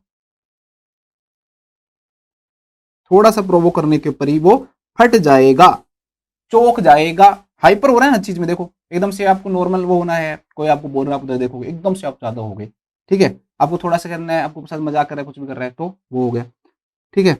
अब उसने खुद के हाथों को, जैसे मूवी में दिखाते ना, मैं खुद को मार लूंगा, ये मैंने क्या किया, दीवारों पर दे रहा है, तोड़ रहा है अपने हाथों को, मैं मर जाऊंगा, मैं मर क्यों नहीं गया, मैंने रक्षा क्यों नहीं की, मैंने बचाया क्यों नहीं है, ठीक है। तो दोस्तों अब उसके अंदर सेल्फ डिस्ट्रक्टिव बिहेवियर भी आ जाएगा, वो कहेगा कि ये हाथ काट दो मेरे, जो रक्षा नहीं कर सके ना किसी की, मेरे भाई की, मेरे इसकी रक्षा नहीं कर सके, ठीक है। तो वो सेल्फ डिस्ट्रक्टिव बिहेवियर उसके अंदर क्या होने लग गया दोस्तों, आने लग गया, किसी भी चीज में उसका मन नहीं लगेगा, कंसंट्रेशन भी प्रॉब्लम होगी उसके अंदर, कंसंट्रेट नहीं कर पाएगा वो, तो कंसंट्रेशन की भी क्या आ जाएगी उसके अंदर दोस्तों, प्रॉब्लम आ जाएगी, ठीक है। उसको आप कहोगे भाई पढ़ ले थोड़ी देर, बुक पढ़ ले, वो बैठोगे नहीं। अब जब कंसंट्रेशन प्रॉब्लम आ गई तो फिर स्लिप डिस्टर्बेंस भी हो सकता है। अब स्लिप डिस्टर्बेंस क्यों लिखा मैंने यहाँ पे, स्लिप डिस्टर्बेंस इसलिए लिखा दोस्तों कि अलग अलग लोगों में अलग अलग चीजें आती हैं, कुछ लोगों में इंसोम्निया रहता है, सो ही नहीं पाते हैं, और कुछ लोग हैं जो सोते ही रहते हैं। इसके अलावा hyper vigilance, hyper vigilance, hyper vigilance का मतलब क्या होगा दोस्तों, अब हर चीज पे शक करने लग जाएगा, वो देखेगा इसे ध्यान से, यार ये आदमी ऐसे जा रहा है, ये किसी का मर्डर तो नहीं करेगा, ऐसे तो नहीं करेगा, इसकी शक्ल ऐसी लग रही है, ठीक है। तो इस चीज को हम किस नाम जानते हैं दोस्तों, हाइपर विजिलेंस के नाम से जानते हैं। बस बहुत है इतना। एक बार मैं दोबारा से थोड़ा सा रिवाइज करवाता हूँ, जल्दी जल्दी, मतलब सिंपल भाषा में रिवाइज करते हैं, है ना। अभी तक तो हमने जो पढ़ा है वो थोड़ा सा टफ भाषा थी, अब एक बार सिंपल भाषा में पढ़ लेते हैं। किसी भी पर्सन ने कोई भी लाइफ में ट्रॉमा देखा उसके बाद, ठीक है, उसके बाद उसको लाइफ में क्या आ गया, स्ट्रेस आ गया, पोस्ट ट्रॉमेटिक स्ट्रेस डिसऑर्डर कहलाएगा। अगर ट्रॉमा के बाद में 2 दिन तक रहता है तो एक्यूट स्ट्रेस रिएक्शन रहेगा, उसके बाद में क्या आ जाएगा दोस्तों, आपका डिसऑर्डर आ जाएगा, फिर डिप्रेशन आ जाएगा आपका, और उसके बाद में फिर क्या आएगा दोस्तों, पोस्ट ट्रॉमेटिक स्ट्रेस डिसऑर्डर आएगा। किस किस कारण हो सकता है? अर्थक्वेक के कारण, डिजीज के कारण, वॉर, रेप, मर्डर, एक्सीडेंट के कारण। यंग लोगों में, एडल्ट में और फीमेल्स में क्या होता है, ज्यादा देखने को मिलता है। डायग्नोसिस के अकॉर्डिंग पहला एक्सपोजर होगा ट्रॉमा से, हो सकता है उसको खुद को हुआ हो, या उसने देखा हो, या उसके फैमिली मेंबर ने कोई उसको बात बताई हो, उसके द्वारा उसने सीखा हो कि भाई ये ऐसे ऐसे हुआ था, या फिर बार बार वो सुनता रहता है इन चीजों को, मीडिया के द्वारा खुद काम करता है, वो सब चीजें। ठीक है, अब उसकी जिंदगी क्या होने लग जाएगी, पहला सिम्टम आने लग जाएगा। देखो डिटेल की तरफ जा रहे हैं, BCDE ऐसे जाएंगे सिम्टम्स, है ना। डिस्टर्बिंग होगा, बार बार उसके अंदर क्या होगा दोस्तों, उनकी उसकी मेमोरी आएगी, ड्रीम्स आएंगे, फ्लैशबैक आएंगे, फिजियोलॉजिकल रिएक्शन होगी, और इंटेंस और प्रोलॉन्ग्ड क्या होगी दोस्तों, रिएक्शन होगी। फिर वो अवॉइड करना स्टार्ट करेगा कि भाई हो सकता है मैं बचने की कोशिश करूं, अवॉइड करने के लिए मेमोरीज को, जो इंटरनल ट्रॉमा, जो रिमाइंडर्स में मेमोरीज, थॉट्स, फीलिंग्स को, और एक्सटर्नल ट्रॉमा रिमाइंडर में पीपल, प्लेस और एक्टिविटी को अवॉइड करेगा अपने आप को बचाने के लिए। फिर उसके बाद नेगेटिव कॉग्निशन मूड आ जाएगा दोस्तों, उसमें क्या होगा, उसको एमनेसिया हो जाएगा। ठीक है, हर चीजें वो हो रही हैं, कुछ पार्ट्स वो भूलेगा, सेल्फ, अदर्स और वर्ल्ड को क्या देगा, ब्लेम करेगा, इनअप्रोप्रिएट लॉस ऑफ इंटरेस्ट होगा, पॉजिटिव इमोशंस का लॉस होगा, नेगेटिव इमोशंस क्या हो जाएंगे, प्रेजेंट हो जाएंगे, लोगों से क्या होने लग जाएगा दोस्तों, डिटैच्ड होने लग जाएगा।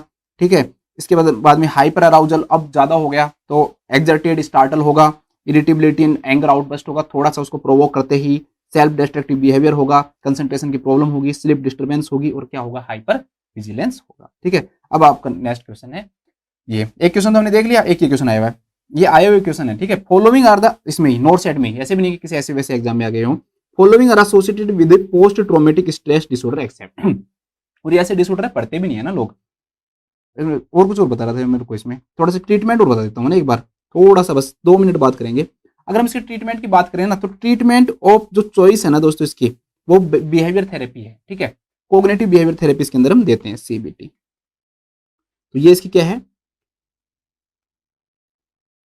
ट्रीटमेंट ऑफ चॉइस है, cognitive behaviour therapy, cognitive behaviour therapy is the treatment of choice. ठीक है, इसके अलावा दोस्तों एंटी डिप्रेसेंट, क्योंकि डिप्रेशन से आगे गया तो आपको पता है, तो इसमें भी क्या करते हैं हम, एंटी डिप्रेसेंट जैसे SSRI है, ये यूज करते हैं, anti depressant SSRI, benzodiazepine,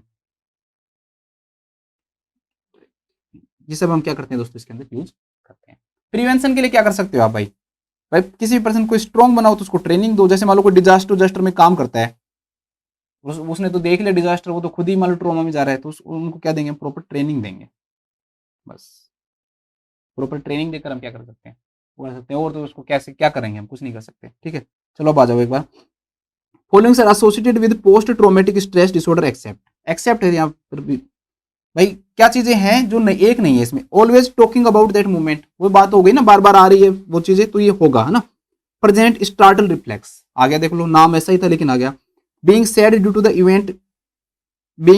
the event cheerfully, वही चीज, मतलब वो खुशी नहीं रहेगा, नेगेटिव फीलिंग्स रहेंगी, लव, हैप्पीनेस, कोई चीजें नहीं रहेंगी। देखो चीयरफुली मतलब खुश रहने का इवेंट है, उसके अंदर लव, हैप्पीनेस, ये सब चीजें क्या हो गई दोस्तों, गायब हो गई हैं, तो ये चीजें नहीं रहेंगी उसके अंदर। ठीक है, एंजॉइंग द मूवमेंट, यही आएगा इसका आंसर। कभी भी ऐसा पर्सन दोस्तों एंजॉय नहीं करेगा मूवमेंट को। ठीक है, इसमें एंजॉइंग द मूवमेंट दे रखा है, इतना सिंपल ऑप्शन दे रखा है, नहीं भी पढ़ा हुआ होता ना तो भी कर देते हैं।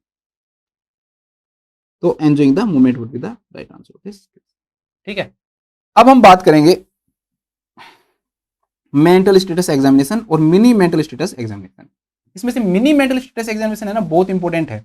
मेंटल स्टेटस एग्जामिनेशन में तो आपको पूरा जो टर्मिनोलॉजी ऑफ साइकेट्री है ना, वही पढ़नी पड़ती है, वो मैं आपको अलग से पढ़ाऊंगा, या मैंने पढ़ा भी रखा है। अगर आपको देखनी है तो आप क्लासेज में देख सकते हो, 2-3 क्लासेज मैंने इसमें आपको पढ़ा रखी है, तो अगर आप चाहो तो उन 2-3 क्लासेज के अंदर आप जाके देख सकते हो। ठीक है, देखो अब इसके अंदर क्या क्या चीजें इंक्लूड होती हैं। पहले मेंटल स्टेटस एग्जामिनेशन की बात करते हैं। मेंटल स्टेटस एग्जामिनेशन, आपको मेन चीज तो है ना, इसके कंपोनेंट पता होने चाहिए कि भाई क्या क्या कंपोनेंट होते हैं मेंटल स्टेटस एग्जामिनेशन के अंदर।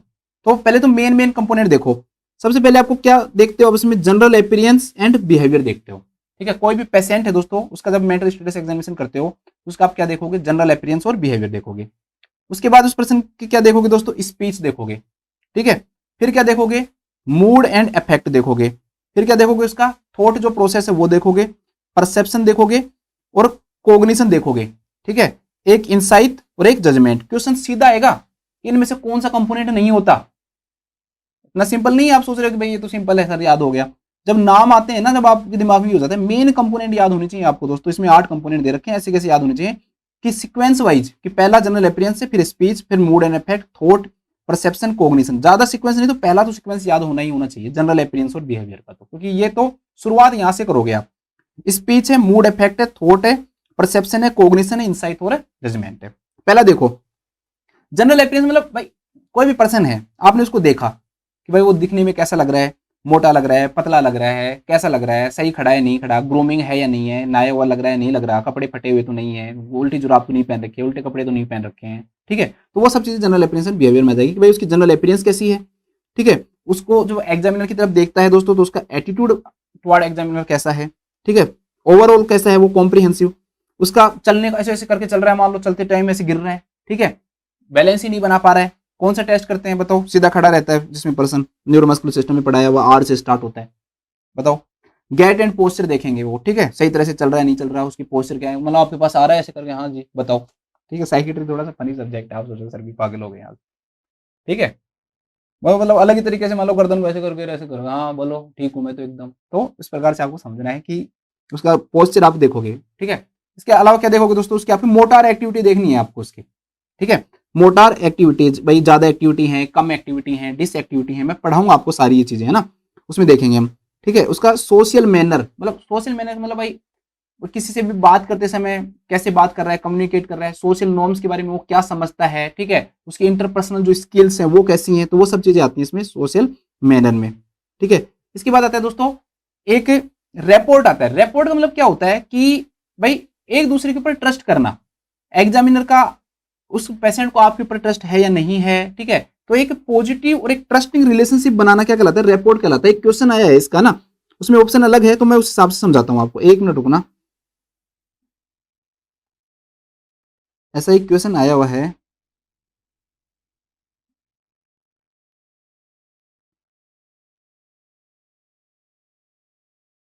ये रहा, in communication with patient the word report means, ठीक है। तो यहां पर ये होता है कि दोस्तों दोनों एक दूसरे के बारे में ना सही सोचें, ऐसे नहीं कि वो सोचे एग्जामिनर कल मर जाए तो बढ़िया रहे, मेरी छुट्टी करवाऊंगा मैं, ये मर जाए ना तो ये सही, या फिर एग्जामिनर सोच रहा है कि पेशेंट साला कूद जाए तो बढ़िया, सॉरी ये पेशेंट है ये कूद जाए तो बढ़िया रहे, ठीक रहेगा, ये ऐसे हो जाए, मतलब ऐसे गलत सोचना, तो ऐसा नहीं होना चाहिए दोस्तों। दोनों एक दूसरे के बारे में सही सोचें। एग्जामिनर सोचे कि यार ये पेशेंट है ना ये ठीक हो, और वो भी सोचे कि एग्जामिनर अच्छा आदमी है, बढ़िया है, मेरे मेरे लिए अच्छा सोच रहा है, तो ये चीज क्या कहलाती है, रिपोर्ट कहलाती है। तो रिपोर्ट का क्या मीनिंग होता है एक दूसरे में, मतलब एक आप कई मीनिंग ले सकते हो, जैसे एक आप पॉजिटिव और जो ट्रस्ट की रिलेशनशिप कब बनेगी, जब दोनों एक दूसरे के प्रति क्या शो करेंगे दोस्तों, गुडविल शो करेंगे। जीएमसीएच चंडीगढ़ स्टाफ नर्स 2016 के एग्जाम में ये क्वेश्चन पूछा गया था। मैं सारे क्वेश्चन करवा दूंगा आपको, साइकेट्रिक से जो इंपॉर्टेंट है सारे क्वेश्चन करवा दूंगा मैं आपको। तो उसमें वर्ड रेपर्ट का मीनिंग पूछा था, रेपोर्ट का मतलब क्या होता है, तो जेन्युइन फीलिंग ऑफ गुडविल, मतलब अच्छा सोचना, ऐसे नहीं कि बुरा सोचना कि भाई ये मर जाए, ये हो जाए, इसका एक्सीडेंट हो जाए आज, ठीक है। जैसे बच्चे बचपन के अंदर स्कूल में पढ़ते थे ना, जब बच्चे होते थे और वो टीचर पीटेगा आज, उसका एक्सीडेंट हो जाए तो सही रहे, ऐसा हो जाए तो बढ़िया रहे, तो वो वाली फीलिंग नहीं आनी चाहिए आपके अंदर, ठीक है।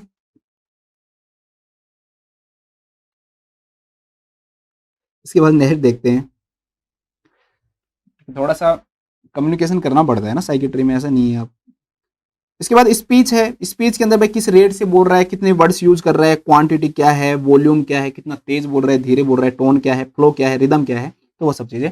फिर मूड एंड इफेक्ट, मूड कैसा है दोस्तों, ठीक है, कॉन्ग्रुएंट है, इनकॉन्ग्रुएंट मूड है, मतलब बात हंसी की कर रहा है और इमोशंस उल्टे दे रहा है, दुखी के दे रहा है, ठीक है, तो उल्टे हो गए तो इनकॉन्ग्रुएंट मूड हो गया, तो वो सब चीजें देखते हैं, आगे बात करूंगा इस बारे में। थॉट में स्ट्रीम, फॉर्म, कंटेंट वो सब पढ़ाऊंगा, formation, progression, content sub level हम पढ़ेंगे, परसेप्शन के सारे डिसऑर्डर्स पढ़ेंगे, ठीक है। कोग्निशन, अब ये ध्यान रखना इसमें कंपोनेंट दे रखा है कोग्निशन, तो हायर मेंटल जो फंक्शन है या कोग्निशन के नाम से भी इसमें एक दे रखा है। तो उसमें देखो कॉन्शियसनेस देखते हैं, तो कॉन्शियसनेस भी पढ़ाऊंगा, ओरिएंटेशन, अटेंशन भी पढ़ाऊंगा, concentration, memory, intelligence, abstract thinking, मतलब कोई रटी रटाई चीज नहीं कि आपने रट रखा है एप्पल की स्पेलिंग बताओ APPLE, तो वो नहीं, ये फिजिकल चीज नहीं भाई, ये फिजिकल चीज नहीं होना। एब्स्ट्रैक्ट मतलब सोचने की क्षमता, आप उसको एक सेव दोगे और एक उसको पियर दोगे, एप्पल एंड पियर दे रहे हो और आप उसको पूछ रहे हो कि बताओ इन दोनों के अंदर क्या समानता है, क्या डिफरेंसेज है, तो उसको सोचना पड़ेगा। उसने ये क्वेश्चन कभी पूछा नहीं है, कभी सुना नहीं है उसने ये क्वेश्चन, तो वो चीजें किससे रिलेटेड आएंगी दोस्तों, एब्स्ट्रैक्ट थिंकिंग से रिलेटेड आएंगी। कुछ सोचना पड़े, कुछ नया सोचना पड़े जो कि है नहीं एग्जिस्टेंस में, तो वो चीज सोचना पड़े, कुछ ऐसी कंडीशंस तो जैसे आईएएस के एग्जाम में क्वेश्चन पूछे जाते हैं, भाई ऐसा होता आप उसकी जगह होते तो आप क्या करते, वहां पर दंगा हुआ, उसमें ये हुआ, एक आदमी ने आपके आके पीछे से सर फोड़ दिया लेकिन आगे दूसरा आदमी मर रहा था, आप क्या करोगे, पहले उस जो आपको पीछे से मारा था उसको रोकोगे या उसको मारोगे, तो ऐसे मतलब क्या करोगे दोस्तों। तो वो सब चीजें एब्स्ट्रैक्ट थिंकिंग के अंदर। इनसाइट क्या होती है सबको पता है, मैं बता दूंगा। जजमेंट भी, ठीक है, जो साइकोलॉजी न्यूरोसिस के अंदर जो कोई पर्सन है अपने बारे में जानता है, तो वो चीजें मैं डिटेल में बताऊंगा। इनसाइट, जजमेंट, इन सब के बारे में टर्मिनोलॉजी ऑफ साइकेट्री के नाम से आप चाहो तो पढ़ सकते हो। पिछली क्लासेज में मैंने सब कुछ दे रखा है, जो 100 मोस्ट इंपोर्टेंट जो टॉपिक है उसके अंदर दे रखी है। 3-4 क्लासेज होंगी शायद, उसमें से अलग अलग दे रखे। पहले लिख रहा है टर्मिनोलॉजी ऑफ साइकेट्री, फिर एक लिख रखा है डिसऑर्डर ऑफ थॉट, एक लिख रहा है डिल्यूजन, ऐसे परसेप्शन, डिसऑर्डर ऑफ परसेप्शन, ऐसे आपको मिलेंगे अलग अलग क्लासें। तो वो मैंने कंप्लीट करवा रखी है। फिर भी अगर आप लोग एक बार कमेंट करके बता देना, दोबारा से करवा दूंगा, कोई दिक्कत नहीं है ना। अगर आपको लगता है तो कि सर दोबारा से करो, फ्रेश करवाने तो ये सब चीजें आएंगी, ठीक है। तो ये सारी चीजें हम टर्मिनोलॉजी ऑफ साइकेट्री में पढ़ूंगा, लेकिन मिनी मेंटल स्टेटस जो एग्जामिनेशन है ना दोस्तों, वो मैं आपको भी अच्छे से पढ़ाऊंगा, क्योंकि वो हम वहां नहीं पढ़ेंगे। तो हम बात करते हैं मिनी मेंटल स्टेटस एग्जामिनेशन की। ये भी बहुत उनके लिए एक अच्छा टॉपिक है, मिनी मेंटल स्टेटस एग्जामिनेशन भी। इससे भी रिलेटेड वो चीजें पूछते रहते हैं, मिनी मेंटल स्टेटस जो एग्जामिनेशन है उससे रिलेटेड भी। तो मिनी का मतलब क्या हो गया दोस्तों, जब आपको ऐसा लगे कि भाई टाइम पीरियड कम है, या कोई भी आपका जो पेशेंट है ना वो ज्यादा टाइम नहीं दे पाता, ठीक है, जैसे उसके मान लो मेमोरी पावर प्रॉब्लम हो, एल्जाइमर्स हो, या ओल्डरली पेशेंट हो, तो उस कंडीशन के अंदर हमें बहुत कम समय में देना हो, तो मतलब 5 से 10 मिनट के टाइम पीरियड में हमें एग्जामिनेशन करना हो, हमारे पास टाइम की क्या हो दोस्तों, मतलब पेशेंट के पास टाइम की कमी हो, हमारे पास नहीं, तो हम मिनी मेंटल स्ट्रेस एग्जामिनेशन करेंगे। जैसे एल्डरली पेशेंट के अंदर मेनली करते हैं, ठीक है। तो उस कंडीशन में क्या करते हैं हम, कुछ समय के लिए करते हैं, तब मिनी मेंटल स्टेटस एग्जामिनेशन करते हैं। अब इसमें कई सारे क्या रहते हैं दोस्तों, पॉइंट रहते हैं, और उसके अकॉर्डिंग क्या दिया जाता है, स्कोर दिया जाता है। तो पहला क्वेश्चन यही बनेगा, ध्यान रखना, अगर आपके एग्जाम में क्वेश्चन आ सकता है कि टोटल पॉइंट या टोटल स्कोर कितना होता है, तो टोटल स्कोर पूछेगा वो। तो टोटल जो स्कोर जो होता है ना दोस्तों, इसके अंदर वो होता है 30। मतलब मैक्सिमम कोई भी पर्सन है ना कितना स्कोर अचीव कर सकता है दोस्तों, 30 अचीव कर सकता है। अगर आपके 24 से और 30 का स्कोर आ गया, अगर आपने इसके अंदर 24 से और 30 का स्कोर ले आए, इसका मतलब आपके अंदर कोई कोग्निटिव इंपेयरमेंट नहीं है, नो कोग्निटिव इंपेयरमेंट। मतलब कि आप मेंटल स्टेटस एग्जामिनेशन और मिनी मेंटल स्टेटस एग्जामिनेशन के थ्रू जो मेंटल हेल्थ केयर एक्ट में दे रखा है ना कि भाई कोग्निटिव इंपेयरमेंट है या नहीं है, तो वो इनसे जानेंगे हम, ठीक है, मेंटल स्टेटस एग्जामिनेशन करके या फिर मिनी मेंटल स्टेटस एग्जामिनेशन करके हम ये चीज जानेंगे कि भाई कोई भी कोग्निटिव इंपेयरमेंट है या नहीं है। अगर नहीं है तो खुद के ट्रीटमेंट का डिसीजन खुद ले सकता है, किसके according, mental health care act 2017 के अकॉर्डिंग, ठीक है। तो उसका स्कोर कितना आना चाहिए, तो 24 से 30 आना चाहिए। अगर 24 से 30 नहीं आ रहा तो उसका मतलब उस पर्सन के अंदर, ठीक है। अब इसके बाद नेक्स्ट दोस्तों, अगर मान लो कि उसका जो स्कोर है वो आ रहा है कितना, 19 से लेकर 23 के बीच में आ रहा है लगभग, ठीक है, 19 से और 23 के बीच में उसका स्कोर आ रहा है, 24 है ना, तो हाँ 19 से 23 के बीच में आ रहा है, तो मतलब कम है तो सही, मतलब माइल्ड कोग्निटिव इंपेयरमेंट है उसके अंदर, ठीक है। तो इधर लिख देता हूँ यार, दूसरे पेज में लिख देता हूँ। अगर 19 से और 23 है उसे हम बोलेंगे माइल्ड कोग्निटिव इंपेयरमेंट। तो डायरेक्ट क्वेश्चन बन जाए कि किसी पर्सन का स्कोर मान लो 18 है, तो आप क्या करोगे, तो आप क्या करोगे आप बताओगे। और अगर मान लो दोस्तों 10 से और 18 आ गया, तो माइल्ड के बाद क्या आता है, मॉडरेट, तो मॉडरेट कोग्निटिव इंपेयरमेंट, ठीक है। और अगर 0 से लेकर और अगर 9 तक का किसी के अंदर स्कोर आता है, 0 to 9 का आता है, तो फिर सीवियर। क्या है याद करने कुछ है ही नहीं इसमें, सीवियर बस इतना याद रखना है, 0 फिर इधर 9, ठीक है, फिर 18, फिर उसके बाद में 23, बस इतना ही तो याद रखना है ना। तो 0 से 9 सीवियर, ऐसे याद रखो ना, 0 से 9 सीवियर। इसके बाद 9 से 18 में क्या हो जाएगा दोस्तों आपका, सॉरी 10 से 18 में, मतलब 9 से ज्यादा तो 10 ही होगा, तो मॉडरेट, इसके बाद माइल्ड, इसके बाद में कोई कोग्निटिव इंपेयरमेंट नहीं होगा। तो ऐसे स्केल बना लिया करो। अब आपको इतनी सारी चीजें याद करने की जरूरत नहीं है, आपको कैसे याद रखना है, 0 9 18 23, बस 0 9 18 23, बस खत्म। 0 से 9, 9 से 18, ठीक है, और 18 से 23, मतलब 0 से 9, 9 से ज्यादा क्या हो गया, 10 हो गया, ऐसे भी पढ़ सकते हो, 10 से 18, फिर 18 से ज्यादा क्या होगा, 19 होगा, तो 19 से 23, और 23 से ज्यादा, ठीक है। तो आपको याद बस इस प्रकार से याद रखा करो। तो 9 का पाड़ा याद करना है, 0 9 18 और एक फिर 23 और याद करना है, बस 23 याद करना है, कुछ याद नहीं करना। 0 9 18 23 हो गया याद, 0 9 18 23 यही याद कर लो, 0 9 18 23, 0 9 18 23। अब इसके अंदर क्या क्या आता है वो देखते हैं। देखो इसके अंदर है ना, हम क्वेश्चंस पूछते हैं उससे, अब हम करके देखते हैं एक बार, ठीक है। क्वेश्चन पूछेंगे और उसके अकॉर्डिंग क्या देंगे, स्कोर देंगे। तो देखो पहला क्वेश्चन है ना, किस किस चीज से रिलेटेड है, इसके अंदर क्या क्या चीजें आती हैं वो देखो। इसके अंदर आती हैं दोस्तों 5 चीजें आती हैं मेन, तो 3, 4 और 5। पहली चीज क्या आती है, पहली चीज आती है ओरिएंटेशन, दूसरा आता है उसके अंदर रजिस्ट्रेशन, तीसरा आता है अटेंशन एंड कैलकुलेशन, चौथा आता है रिकॉल, और पांचवा आता है लैंग्वेज। ठीक है, ये मैं लेके आ गया आपके सामने, वैसे में ऐसा ही होता है ये। पहले वाला देखो दोस्तों, ओरिएंटेशन। ओरिएंटेशन का मतलब है टाइम, प्लेस और पर्सन, इसके बारे में जिसको भी जानकारी है ना वो क्या कहलाएगा दोस्तों, ओरिएंटेशन। ओरिएंटेशन में उसको कितने मार्क्स मिलेंगे, 5 और 5 10 मार्क्स मिलेंगे टोटल। कितने मिलेंगे, 10। तो उससे मतलब 10 कम मिलेंगे तो उसको 10 क्वेश्चन पूछेंगे हम। अगर वो 10 क्वेश्चन में 10 दे देगा तो 10 मिलेंगे, अगर 1 दे देगा तो 1, और 5 दे देगा तो 5। 10 क्वेश्चन क्या, हम उससे पूछेंगे कि भाई ईयर कौन सा चल रहा है, कौन सा सीजन चल रहा है अभी, सर्दी गर्मी मौसम ऐसे वाला सीजन, ठीक है, आईपीएल का सीजन नहीं, डेट, डे और मंथ। अगर वो पांचों में से अगर एक चीज सही बताता है तो 1, 2 बताता है 2, 3 बताता है 3, 4 बताता है 4 और 5 बताता है 5। ठीक है, इसके बाद हम उससे पूछेंगे कि भाई कौन सी कंट्री में हो, कौन से स्टेट में रहते हो, कौन से कस्बे में रहते हो, कौन से हॉस्पिटल में आप अभी आए हो, और हॉस्पिटल के कौन से फ्लोर के ऊपर आप। 5 हो गए, 5 और 5 कितने हो गए दोस्तों, 10 हो गए। अगर उसने मान लो 10 के 10 बता दिए तो यहां लिख देना भाई 5 और 5 10, 10 आपने उसको क्या दे दिया, स्कोर दे दिया। पहली प्रोसेस खत्म हो गई आपकी ओरिएंटेशन। बताओ उसमें रटने का क्या है, बस ये चीजें याद रखनी है कि भाई पूछ क्या क्या रहे हो आप, बस वो याद रखना है। तो ईयर से स्टार्ट कर दो, ईयर, सीजन, डेट, डे और मंथ। ठीक है, इसके बाद आ जाओ रजिस्ट्रेशन। रजिस्ट्रेशन में हम उसको क्या करेंगे, हम 3 ऑब्जेक्ट के नाम बोलेंगे हम उसे। ठीक है, और हम 1-1 सेकंड लेंगे हर में। फिर हम पेशेंट को कहेंगे कि अब जो मैंने जो 3 चीजें बोली है ना, उन तीनों चीजों को तुम क्या करोगे, रिपीट करोगे। Then ask the patient all 3 after you have said them. और अगर वो सही तरह से और सही सीक्वेंस में रिपीट करता है तो give 1 point for each correct answer. आपने इसको 3 चीजें बोली, आपने उसको बोला pen, table, camera, pen, table, camera. 1-1 second बोला आपने, पेन, टेबल, कैमरा। उसको बोलो, अब बोलो आप। अगर वो ऐसे बोल दिया, मान लो उसने 1 बोला पेन, फिर नहीं बोल रहा टेबल, कैमरा नहीं बोल पा रहा, तो 2 बोला तो 2 दे दो, 3 बोला तो 3 दे दो, 1 बोला तो 1 दे दो। फिर उसको आप रटवाओ, ये चीजें नहीं भी बोल पा रहा तो भी रटवाओ। पहले बार तो आप ट्राई करो, जितना दिया उस हिसाब से नंबर दे दो, फिर रटवाओ। और उसमें भी काउंट करो कितनी ट्रायल और रिकॉर्ड में कितने ट्रायल लिए उसने याद करने के लिए, भाई 3, 4, 5। ठीक है, वो आपको आगे काम आएगा। इसमें आप उसको कितने नंबर दोगे दोस्तों, 3 ऑब्जेक्ट थे ना तो 3 नंबर दोगे। अगर उसने 1 ऑब्जेक्ट बता दिया तो 1, 2 ऑब्जेक्ट बता दिए तो 2, और 3 ऑब्जेक्ट बता दिए तो। आ रहा है ना मजा, वेरी गुड। नेक्स्ट आ जाओ, इसके बाद नेक्स्ट आता है अटेंशन एंड कैलकुलेशन। ठीक है, अब हम उसको यहां पर कितने नंबर देंगे दोस्तों, 5 नंबर देंगे। हम उसको कोई भी चीज दे सकते हैं, हम उसको ये कह सकते हैं कि भाई आपको है ना 100 में से 7 घटाने हैं और आ जाओ पीछे की तरफ, और 5 बार जब सही आंसर दे दे तो छोड़ दो। ठीक है, 100 में से 7 घटाने हैं। ठीक है, 100 में से 7 गए तो कितने बचे, 93। 93 में 7 गए तो कितने बचे, मुझे भी नहीं याद। ठीक है, उसको बताना, तो मेरे कम नंबर आएंगे, मैथ कमजोर है मेरी। तो उसको हम ऐसी कैलकुलेशन देंगे।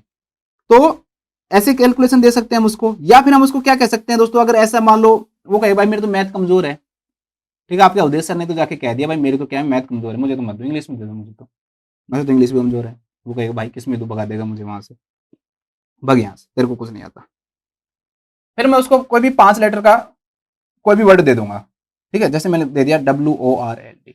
अब उसको मैं कहूंगा इसको पीछे से बोल, इसको पीछे से बोलना है WORLD को।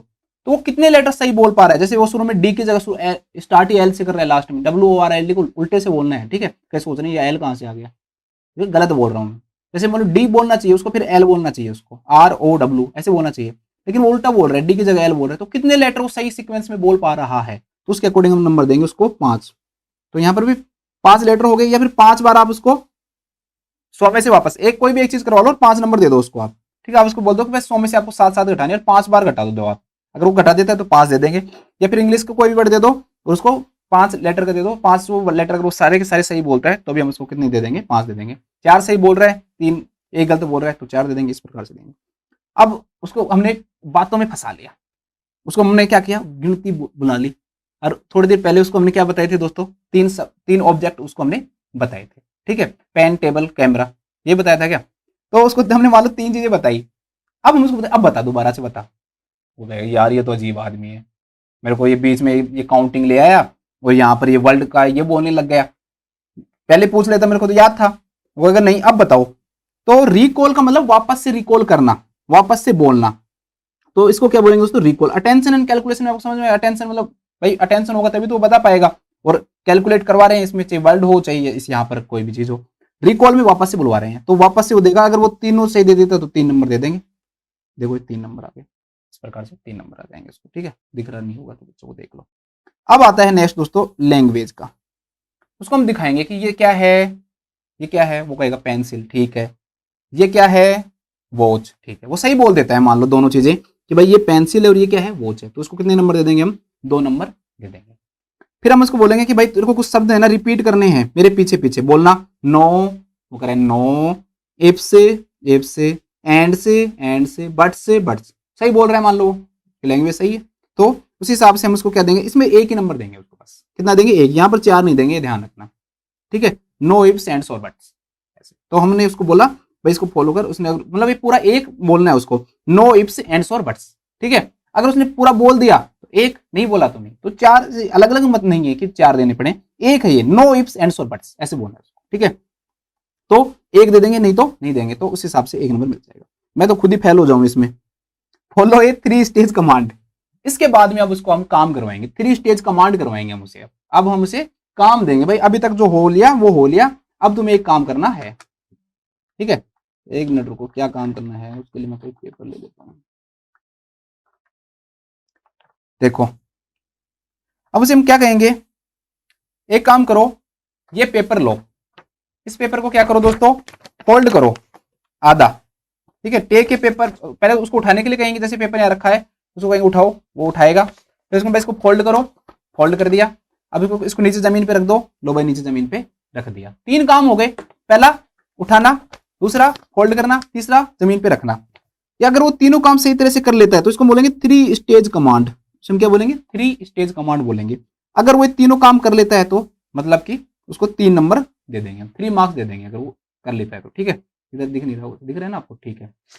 ये होगा तो take a paper in your hand, fold it in half and put it on floor. इसके बाद next, read and obey the following, ठीक है। उसको कहेंगे कि इसको जो लिखा हुआ है ना इसको पढ़ो, उसको फॉलो करो। और आपने कागज के ऊपर लिख दिया क्लोज योर आईज, उसको कागज दे दिया, लिख, वो पढ़ रहा है क्लोज योर आई, और आंखें बंद ही नहीं कर रहा, नहीं देंगे नंबर, काट लेंगे, 1 नंबर काट लेंगे, ठीक है। मजा आ रहा है ना एग्जामिनर बनने में। और उसने पढ़ा क्लोज योर आईज, बंद कर लिया, हाँ ठीक है ये सही है। आप लोग भाग मत जाना, मैंने आंखें बंद कर ली तो कहीं, ठीक है, लाइव बने रहो। तो आंखें बंद कर ली, ठीक है भाई। तो इस प्रकार से मतलब उसने कमांड को फॉलो करना जरूरी है। तो read and obey the following वाला काम होना चाहिए। जैसे कुछ भी लिखा हुआ है, जरूरी नहीं कि मैं क्लोज योर आईज हो, बट मैं ये पूरा फॉर्मेट है तो वही फॉर्मेट लेके आया हूँ। तो जैसे कुछ भी लिखा हुआ हो, ठीक है, तो वो सब, रेज अप योर हैंड, ठीक है, क्लैप, तो जो भी काम लिखे वो करे वो, ऐसे नहीं वो पढ़ लिया यार क्या लिखा हुआ है ये समझ में नहीं आ रहा मेरे, तो ऐसे कह दे, तो ऐसा नहीं होना चाहिए। तो उसके अकॉर्डिंग अगर वो ऐसा कर लेता है तो 1 नंबर दे देंगे, 1 नंबर, ठीक है। इधर दिख नहीं रहा, इधर देखो 1 नंबर। नेक्स्ट है, अब उसको हम एक सेंटेंस लिखने के लिए कहेंगे, भाई कोई भी एक सेंटेंस लिख दे भाई, ठीक है। वो कहेगा भाई मैं आईएएस की इंटरव्यू में नहीं आया, मेरे को ये देखने आया हूँ, तुम यहाँ पर कभी मेरे से कुछ करवा रहे हो, कभी कुछ करवा रहे हो, भाई कर। फिर उसको एक सेंटेंस लिख देगा वो, ठीक है। स्पेलिंग को इग्नोर करेंगे, कोई नहीं, गलती हो जाती है, वो तो हमसे भी होती है, ठीक है। स्पेलिंग इग्नोर करते हैं, बस सेंटेंस पूरा होना चाहिए जिसके अंदर पूरा सब्जेक्ट हो, ऑब्जेक्ट हो, हेल्पिंग वर्ब हो, वर्ब हो, वो सब चीजें इंक्लूड होनी चाहिए। अगर वो एक अच्छा सेंटेंस बना देता है तो ठीक है। स्पेलिंग ग्रामर मिस्टेक इग्नोर करना। इसके बाद लास्ट में उसको देंगे कि भाई 4 हमने पेंटागोन बना दिए, दो यहाँ पर पेंटागोन बना दिए हमने, उसको कहेंगे भाई दोनों पेंटागोन है ना, ये आप क्या करो, इसको कॉपी करनी है आपको, बस ऐसे कैसे जैसे लिखा हुआ है ऐसे कैसे वो क्या कर देगा, कॉपी कर देगा। तो उसको हम कितने दे देंगे, 1 नंबर। बस इस प्रकार से हम टोटल नंबर दे देंगे। अब इससे करवा अलग अलग कितनी चीजें रही हैं वो देखो। देखो यहाँ पर तो मेन जो फोकस है, मेन पॉइंट जो कितने हैं, 5 है, लेकिन करवा कितनी चीजें रही हैं, पहला ये करवा रहे हैं 1 2, फिर ये 3, फिर इसके बाद में ये 4, ये 5, ये 6 7 8 9 10 और 11 एक्सरसाइजेज करवा रहे हैं उससे हम, ध्यान रखना। कितनी एक्सरसाइज करवा रहे हैं दोस्तों, 11 एक्सरसाइज करवा रहे हैं उससे। टोटल मार्क्स कितने देंगे हम उसको, 30 देंगे। मैक्सिमम मार्क्स कितने आएंगे, 30 आएंगे। अब आप बताओ कितने बच्चों को लगता है कि मेरे 30 में से 30 आ जाएंगे, सच बताना, ठीक है। कहीं 100 में से 7 घटाने लगो और गलत कर दो, ध्यान रखना, गलत हो गया तो नंबर कट जाएगा, ठीक है। स्पेलिंग में उल्टा बोल रहे हो ना, अलग ही बोल दोगे। तो ये सब चीजें क्या होती हैं, इस प्रकार से क्या करते हैं दोस्तों, मिनी मेंटल स्टेटस एग्जामिनेशन करते हैं। ठीक है, चलो आ जाओ, कुछ क्वेश्चंस देखते हैं जो कि पिछले एग्जाम में पूछे गए हैं। The test for assessing patient's orientation and recall. तो भाई ओरिएंटेशन है, रिकॉल है, मिनी मेंटल स्टेटस एग्जामिनेशन में किया जाता है। ये देखो कितना सिंपल क्वेश्चन आया हुआ है, mini mental status examination RUHS MSc nursing entrance exam में और आरएके के एमएससी नर्सिंग एंट्रेंस एग्जाम में पूछा गया है। कौन सी ईयर में पूछा गया मुझे नहीं पता, पूछा गया जरूर है। Mini mental status examination does not include BHU nursing officer exam 2018 में पूछा गया है। कोग्निशन, परसेप्शन, इंसाइट और हिस्ट्री ऑफ साइकेट्रिक डिसऑर्डर। ठीक है, ये तीनों चीजें इससे पता लग जाती हैं भाई। ठीक है, और हिस्ट्री ऑफ साइकेट्रिक जो डिसऑर्डर है वो इसमें नहीं पूछ रहे हैं, हिस्ट्री नहीं पूछते हैं उससे। ठीक है, सिंपल सी बात है ये। The systemic evaluation of behaviour, emotions and cognitive functions of individual is known as. अब किसी पर्सन का बिहेवियर, इमोशंस और कॉग्निटिव फंक्शन देख रहे हैं तो मेंटल स्टेटस एग्जामिनेशन में सारी चीजें देखते हैं। आ गया। द मोस्ट कॉमन असेस, ठीक है, ये किसमें पूछा था, आरआरबी में पूछा था 2019 में। ठीक है, the most common assessment for mental ill patient is done by. सबसे मेन चीज क्या करते हैं, most common mental status examination करते हैं, मोस्ट कॉमन हम। Which of the following is the first step of mental status examination. आ गया ना, इग्नू में पूछा पोस्ट बीएससी नर्सिंग के अंदर, बहुत सिंपल है ये तो भाई, कौन सा है, general appearance and behaviour. Next question क्या है, asking a patient about date month and year would help to assess. World नहीं, वुड आएगा ये, वुड हेल्प टू असेस। भाई ओरिएंटेशन, ओरिएंटेशन ही होता है ना ये, आपको कोई भी डेट मंथ ईयर इसके बारे में पता है नहीं पता, प्लेस पर्सन, ओरिएंटेशन होता है ये। ठीक है, नेक्स्ट क्वेश्चन क्या दे रखा है, you tell a 65 year old patient listen carefully and repeat after me. उसको आपने बोला कि 3 वर्ड बोलने हैं, एप्पल, पेन और टेबल। अगर वो तीनों वर्डों को सही रिपीट कर देता है तो ये क्या चीज है दोस्तों, उन्होंने है ना इसके अंदर रिकॉल लिख रखा है जबकि गलत है। रिकॉल के अंदर तो हम उसको बताएंगे नहीं 3 शब्द, उसको कहेंगे जो 3 शब्द थे उनको बोलो। और ये जो बुक है, मैं नाम नहीं बताऊंगा, देखो मैं किसी को बदनाम नहीं करना चाहता, लेकिन प्रीवियस ईयर क्वेश्चन की बुक के अंदर ये आंसर है ना गलत दे रखा है ना। उन्होंने इसको क्या नाम दिया, इसको क्या दिया, इसको रिकॉल दिया है। भाई रिकॉल कैसे होगा, रजिस्ट्रेशन होगा। हमने पहली बार उसको शब्द दिए हैं 3 भाई, एप्पल, पेन और टेबल। देखो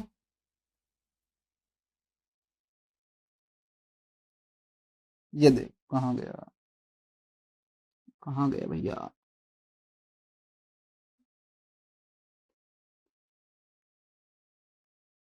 अरे वो कहां गए, वो गए, ये रहा।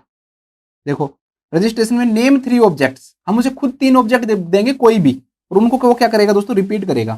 तो इसके अंदर ही रजिस्ट्रेशन है ये, जबकि उसके अंदर उन्होंने आंसर है ना अलग दे रखा है, तो आप उसको करेक्ट कर लेना है ना।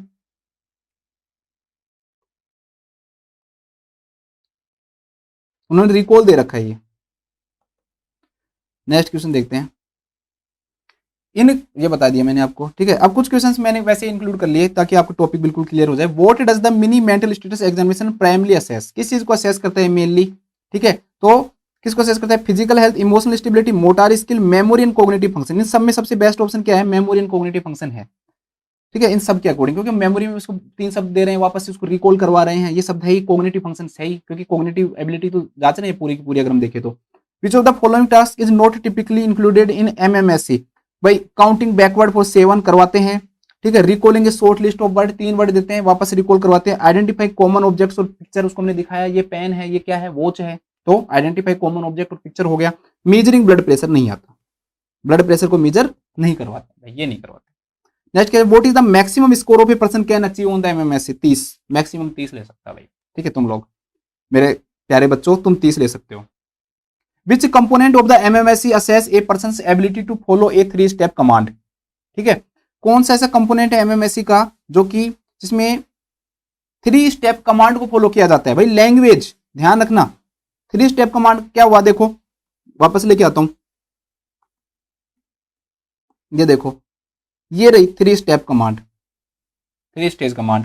कागज को उठाओ, मोड़ो और फ्लोर पे रखो, 3 स्टेज कमांड हो गई।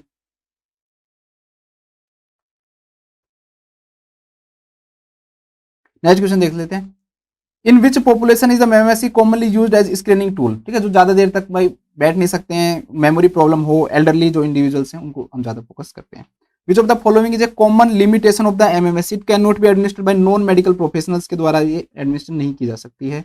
It is not culturally sensitive, it can not assess language skill and it does not measure motor skill. ठीक है, तो वैसे तो नॉन मेडिकल प्रोफेशनल भी क्यों नहीं कर सकते इसको भाई, बताओ आप, इसमें कोई एक भी ऐसी चीज आई क्या कि जो नॉन मेडिकल प्रोफेशनल नहीं कर सकता? मेरे अकॉर्डिंग ये नहीं आएगा, इसका आएगा it is not culturally sensitive. Culturally कोई सेंसिटिव नहीं है ये, इसमें कोई भी ऐसे अलग अलग नहीं है कि भाई पढ़ा हुआ लिखा है नहीं है तो उसके अकॉर्डिंग अलग हो, दूसरे के अलग अलग हो, सबके लिए क्या रहता है दोस्तों ये। It can not assess language skill, assess कर सकता है ये। It does not measure motor skill, ठीक है, ये मोटार जो स्किल्स है उनको भी कर रहा है ना, आप वो खोलना ये करना बंद करना, तो ये सब आएगा। तो इसका आंसर आएगा it is not culturally sensitive, या common limitation of the it can not assess language skill. भाई असेस कर सकता है ना ये, देखो इसमें नोट लिखा हुआ है तो ये असेस कर सकता है ये, तो ये नहीं आएगा। It does not measure motor skill, ये भी करता है ये। It can not administer by non medical professional भी कर सकते हैं, एक भी ऐसी चीज नहीं है ये जिसके अंदर कोई मेडिकल प्रोफेशनल की इसमें जरूरत पड़े। मेरे अकॉर्डिंग इसका आंसर आएगा it is not culturally sensitive, ये कल्चरली सेंसिटिव नहीं है, ठीक है, कल्चरली सेंसिटिव नहीं है ये, हर आदमी के लिए सेम है ये। पढ़ा हुआ है वो भी, उसको भी आप शब्द बुला रहे हो, जो पढ़ा लिखा नहीं है उसके लिए भी ये शब्द बुला रहे हो, कल्चर भी कोई वो नहीं है, सबके लिए सेम है ये। तो कोई एक कल्चर के लिए ऐसा नहीं है ये, तो कल्चरली क्या है ये, कल्चरली सेंसिटिव नहीं है, it is not culturally sensitive. Next question, how many words are typically presented to assess immediate recall in the MMSC. 3 word देते हैं हम वापस से वो करने के लिए, 3 वर्ड बताओ कौन कौन से थे ऐसे। Which part of the MMSC involve asking the individual to name 3 common objects, ठीक है, उसको बोलते हैं कि भाई कोई भी 3 कॉमन जो ऑब्जेक्ट्स है ना दोस्तों उनके क्या बताओ, नाम बताओ, ठीक है, 3 मत करो इसको, 2 करो, 2 कॉमन ऑब्जेक्ट के नाम बताओ। उसको हमने दिखाया, ये वॉच है, ठीक है, और ये सॉरी ये पेन है, पेंसिल है, और ये क्या है, वॉच है।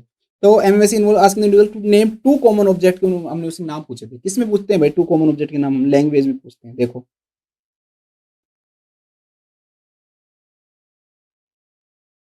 ये देखो, name A pencil and watch, ये है आपके कॉमन ऑब्जेक्ट, ठीक है।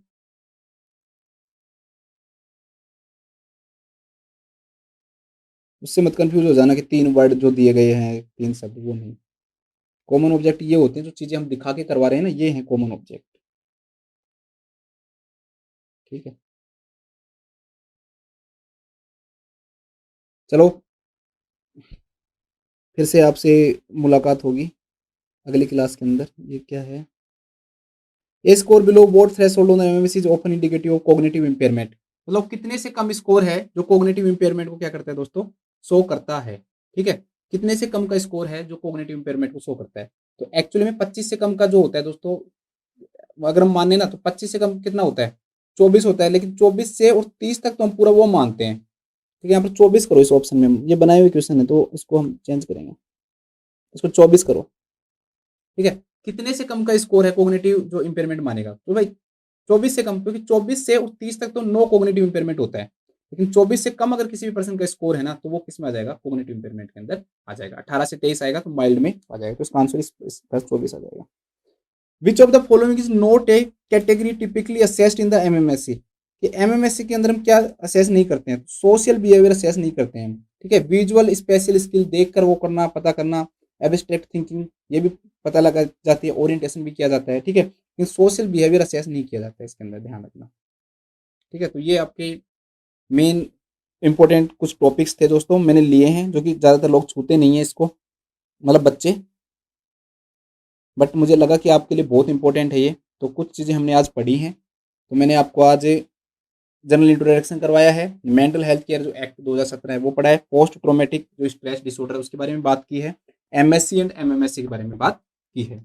अगर आप मेरे को कमेंट करके बता देना, नहीं तो फिर मैं आपको अगली क्लास के अंदर टर्मिनोलॉजी ऑफ साइकेट्रिक नर्सिंग करवाऊंगा। कमेंट इसलिए कह रहा हूं मैं, क्योंकि कमेंट में इसलिए कह रहा हूं दोस्तों क्योंकि ये मैंने करवा रखा है 100 मोस्ट इंपोर्टेंट टॉपिक में, तो अगर आपको लगेगा तो उस हिसाब से देख लेना कि दोबारा जरूरत पड़ी तो। सीजोफ्रेनिया भी मैंने करवा रखा है, ठीक है। तो टर्मिनोलॉजी ऑफ साइकेट्रिक नर्सिंग और सीजोफ्रेनिया, और एक मैं आपको करवा दूंगा मैं बाइपोलर डिसऑर्डर, ये तीनों मैं अगली क्लास में करवाऊंगा फिर। तो एक बार ज़रूर कमेंट करना, क्लास अच्छी लगे तो कमेंट कर देना, ठीक है। उसके लिए आपको पहले से बहुत बहुत धन्यवाद। सभी अपना ध्यान रखें, स्वस्थ रहें, खुश रहें। Thank you so much.